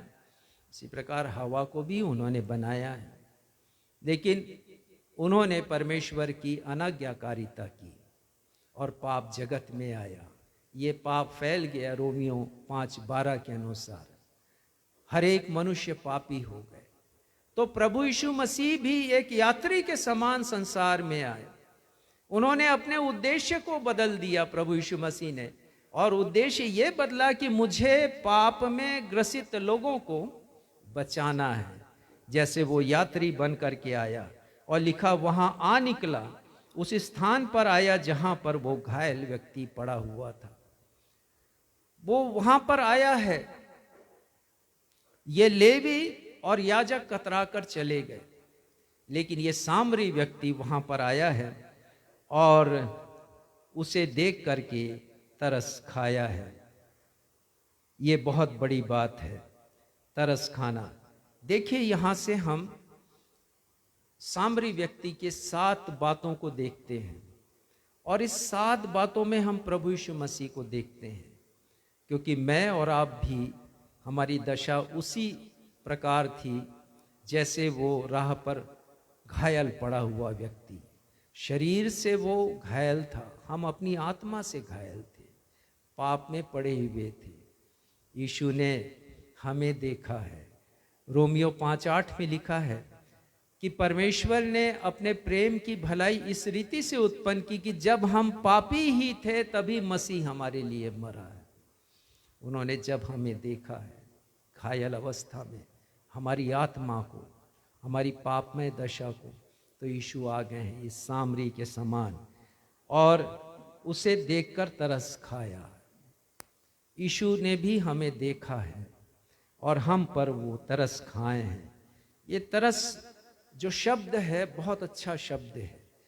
ग्रीक भाषा में चूंकि नया नियम लिखा गया, उसमें इस शब्द के लिए जो ग्रीक भाषा का शब्द प्रयोग हुआ है वो है स्प्लेंकनी जोमाई। उसका मतलब होता है संवेदना। संवेदना अर्थात उर्दू में उसे कहते हैं हमदर्द, हिंदी में सहानुभूति भी कह सकते हैं। संवेदना अर्थात दूसरे मनुष्य की वेदना मेरी वेदना बन जाए, किसी और का दर्द मेरा दर्द बन जाए, तब वो संवेदना होती है, तब वो तरस होता है। उसी को सहानुभूति कहते, सह अनुभूति। किसी को दर्द हो रहा है तो उसकी अनुभूति उसी रूप में मुझे हो जाए। यीशु ने यही किया है। जैसे वो सामरी तरस खाया है, प्रभु यीशु मसीह भी हमारे ऊपर वैसे ही तरस खाए हैं। क्या जरूरत थी स्वर्गीय सिंहासन को छोड़ने की? संत पौलुस कहते हैं कि अपने आप को उन्होंने दीन किया। प्रभु यीशु मसीह ने अपने आप को खाली किया। यीशु ने दास का स्वरूप धारण किया है। मनुष्य की समानता में हो गया। मनुष्य की समानता में स्वर्गदूत कोई भी आना नहीं चाहते, क्योंकि मनुष्य की समानता में मृत्यु है। स्वर्गीय रूप में कभी मृत्यु नहीं होती, पर यीशु ने मृत्यु की तकलीफ को भी सहा, क्योंकि वो मेरी तकलीफ, आपकी तकलीफ। ये तरस यीशु ने हम पर प्रकट किया है, हमारे हमदर्द बन गए हैं वो। दूसरी बात पढ़िएगा, 33वां और 34वां पद पढ़िएगा। परंतु एक सामरी यात्री वहां आ निकला और उसे देखकर तरस खाया। उसने उसके पास आकर प्रभु यीशु मसीह भी हमारे बिल्कुल करीब आए हैं। इस दुनिया में आने वाले तो बहुत से लोग आए हैं और कहा जाता है कि वो लोगों का हित करने के लिए आए हैं, पर हम जानते हैं कि वो ऐसे ही आए हैं जैसे याजक गया है, जैसे लेवी गया है। धार्मिक कार्यों की चिंता थी, इसी प्रकार से लोगों ने चिंता की है मानवता की, मनुष्यों की। लेकिन प्रभु यीशु मसीह बिल्कुल करीब आ गए हैं, एकदम करीब। चिंता नहीं उन्हें उस सामरी को कि डाकू यहां पर हैं, वो उसे भी लूट लेंगे, मैं क्यों रुकूं यहां पर। प्रभु यीशु मसीह ने भी फिक्र नहीं की कि उन्हें अपमानित किया जाएगा, जलील किया जाएगा, उनके गाल पर थूका जाएगा, उनकी दाढ़ी के बाल नोचे जाएंगे, कांटों का ताज सिर पर रखा जाएगा, हाथ पांव में कीलें ठोकी जाएंगी। जैसे सामरी ने चिंता नहीं की, अपने प्राण की, यीशु ने भी फिक्र नहीं की। मुझे और आपको बचाने के लिए बहुत करीब आ गए। और उसके बाद पढ़िएगा, 3 बातें हैं, हम पढ़ते हैं यहाँ पर। उसके घाव पर तेल और दाखरस ढालकर पट्टियां बांधी। 3 कार्य किए। उसके घाव पर तेल डाला। हमारे घाव कैसे? पढ़िएगा जरा, देखिए यहां से। यशाया 1 अध्याय 6वां पद निकालिए। यशाया 1 अध्याय और 6वां पद देखिए क्या लिखा है वहां पर।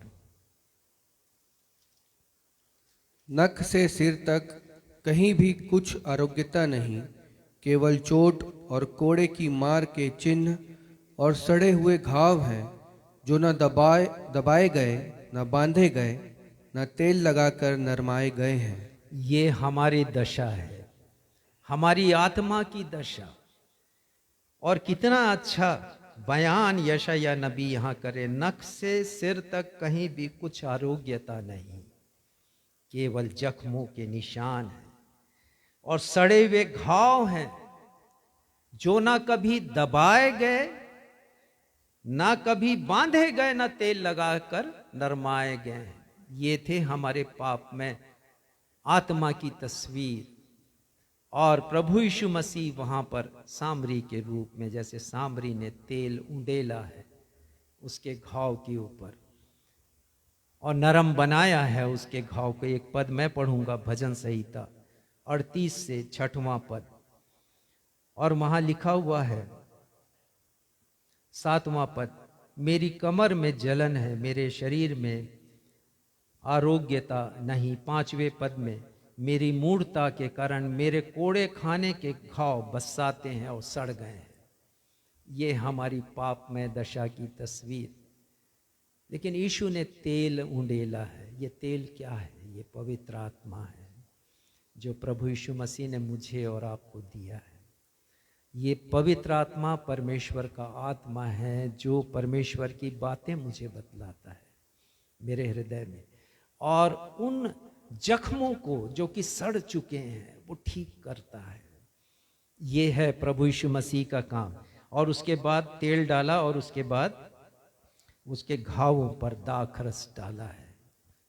दाखरस एंटीसेप्टिक उस जमाने में दवाई का काम करता था, और ये भी आजकल भी कहते हैं, स्पिरिट जिसको कहते हैं, ये दाखरस है, एंटीसेप्टिक, विषाणुओं को मारने वाला।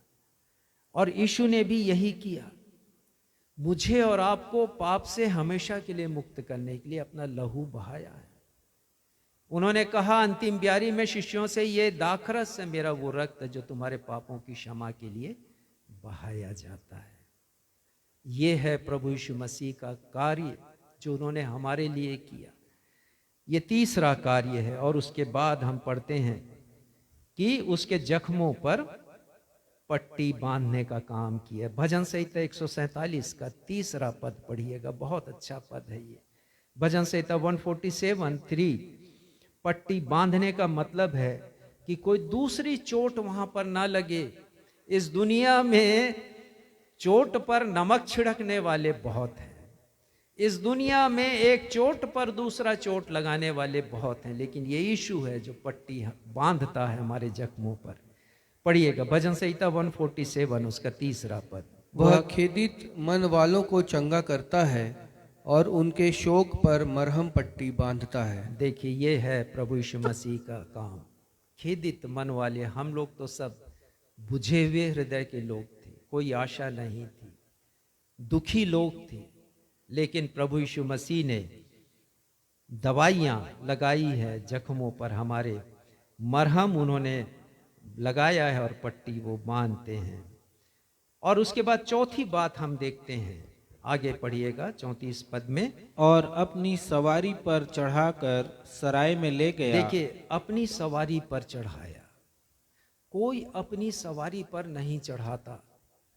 और यहां पर एक खतरनाक स्थान में सवारी पर चढ़ाना बड़ा मुश्किल था उस सामरी के लिए। क्यों?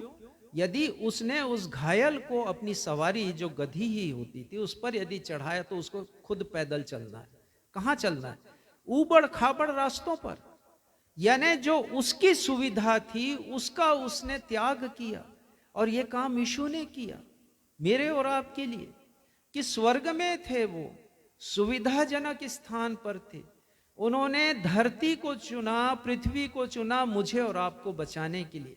हमें समझने की आवश्यकता है उनके बलिदान को, उनकी कुर्बानी को, उनके त्याग को, जो उन्होंने हमारे लिए किया, अपनी सवारी पर चढ़ाया है। और उसके बाद पांचवा काम उस सामरी ने किया है, सराय में ले गया है, सुरक्षित स्थान में। मेरे और आपके लिए भी सुरक्षित स्थान यीशु ने बना कर रखा है। यूहन्ना 14:1 दूसरे पद में वो कहते हैं, तुम्हारा मन व्याकुल ना हो, मेरे पिता के घर में बहुत से रहने के स्थान है, बहुत से सराय है वहां पर, मैं तुम्हें लेकर जाऊंगा, मैं जगह तैयार करने के लिए जाता हूं। ये है यीशु हमारा।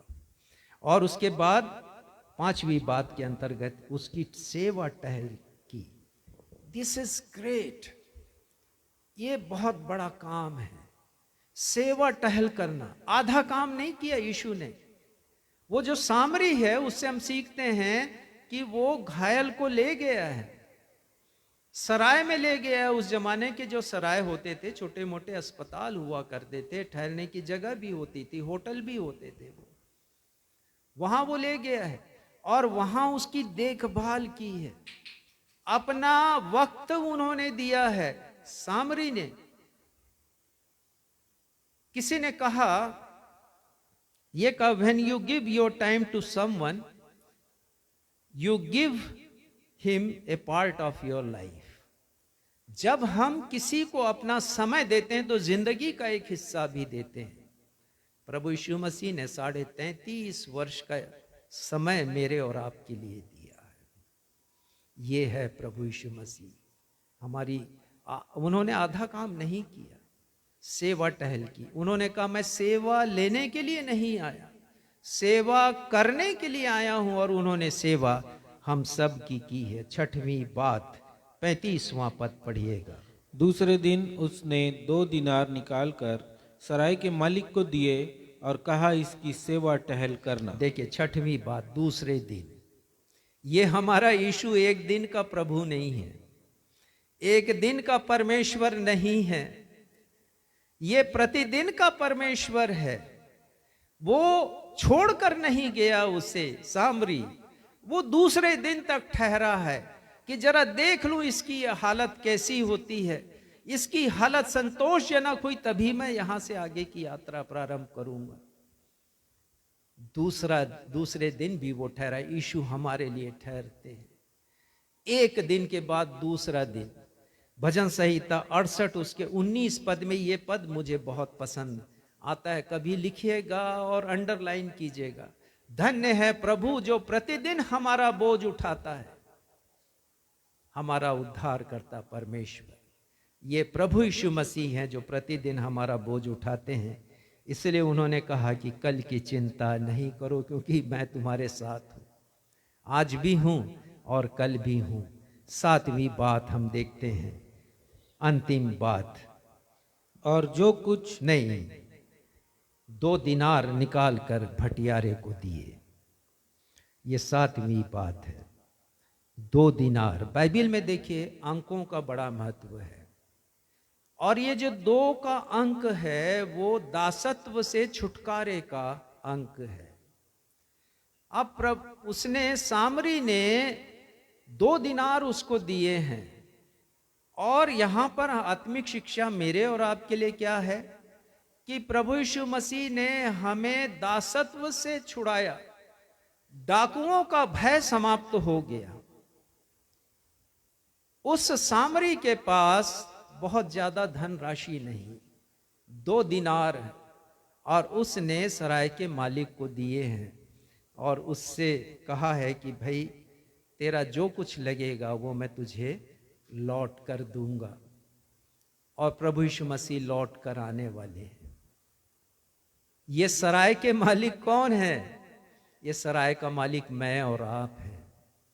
यीशु ने हमें दायित्व दिया है कि ऐसे बहुत से जख्मी लोग हैं जिनको मैंने तुम्हारे सराय में पहुंचाया है, उसकी देखभाल करना तुम्हारा काम है। तुम्हारा जो कुछ लगेगा, तुम्हारा समय लगेगा, तुम्हारा धन लगेगा, तुम्हारा परिश्रम लगेगा, तुम्हारा त्याग लगेगा, जो कुछ तुम्हारा लगा है वह लौट कर मैं तुम्हें दे दूंगा। तो यीशु मसीह आने वाले हैं, वो लौट कर आएंगे और जो कुछ हमारा लगा है यीशु उसे हमें वापस करेंगे।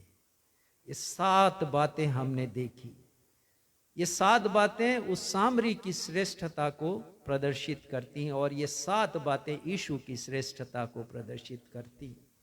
उनके समान और कोई नहीं। जितने इस दुनिया में आए हैं वो जख्मी लोगों को देख कर कतरा कर चले गए। यीशु ही रुके हैं, उन्होंने हमारी चिंता की है। तो हम भी ये संकल्प लें कि प्रभु पापों का बोझ हमारे हृदय में भी आए। लोग अपने पाप में मर रहे हैं, उनकी चिंता करें, उनकी देखभाल करें, उनकी सेवा शुश्रूषा करें, जैसे यीशु ने किया है। परमेश्वर के राज्य में उन्हें पहुंचाया, हम भी पहुंचाए। आइए हम फिर से आ जाएं, उस गीत को गाएं, उसके तीसरे पद को गाएं और हम अपनी आराधना को समाप्त करेंगे। अपनों से तो इस दुनिया में सब प्यार करते हैं, गैरों से भी प्यार करना मसीहा सिखाते हैं। तीसरे पद को, जो दे तुमको कांटे उसका दामन फूलों से भर दो। ये प्रभु यीशु मसीह की शिक्षा है।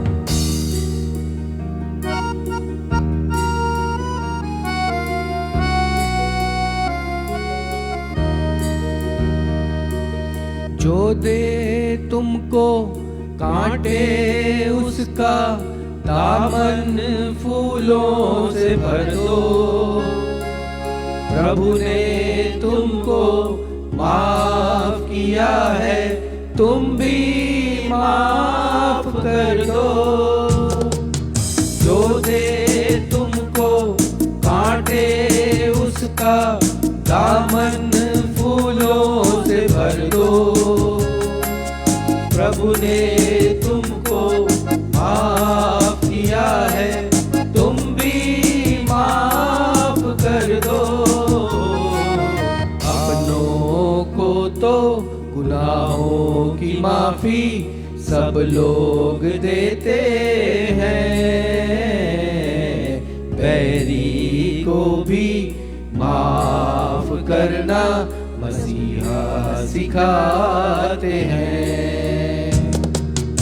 अपनों से तो इस दुनिया में सब प्यार करते हैं, गैरों से भी प्यार करना मसीहा सिखाते हैं, मसीहा सिखाते हैं, मसीहा सिखाते हैं। ये हमारे परमेश्वर पिता, धन्यवाद देते हैं कि पवित्र आत्मा के द्वारा आपने वचन के गूढ़ भेदों को अद्भुत रीति से हम पर प्रकट किया है। प्रभु यीशु मसीह की शिक्षाएं अनमोल और अनुपम हैं।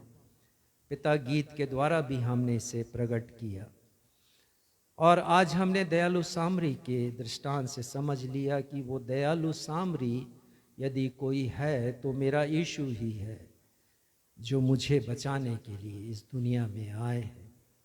और होने दीजिए पिता कि जो शिक्षा हमने प्राप्त की कि हम भी दयालु सामरी बन जाएं।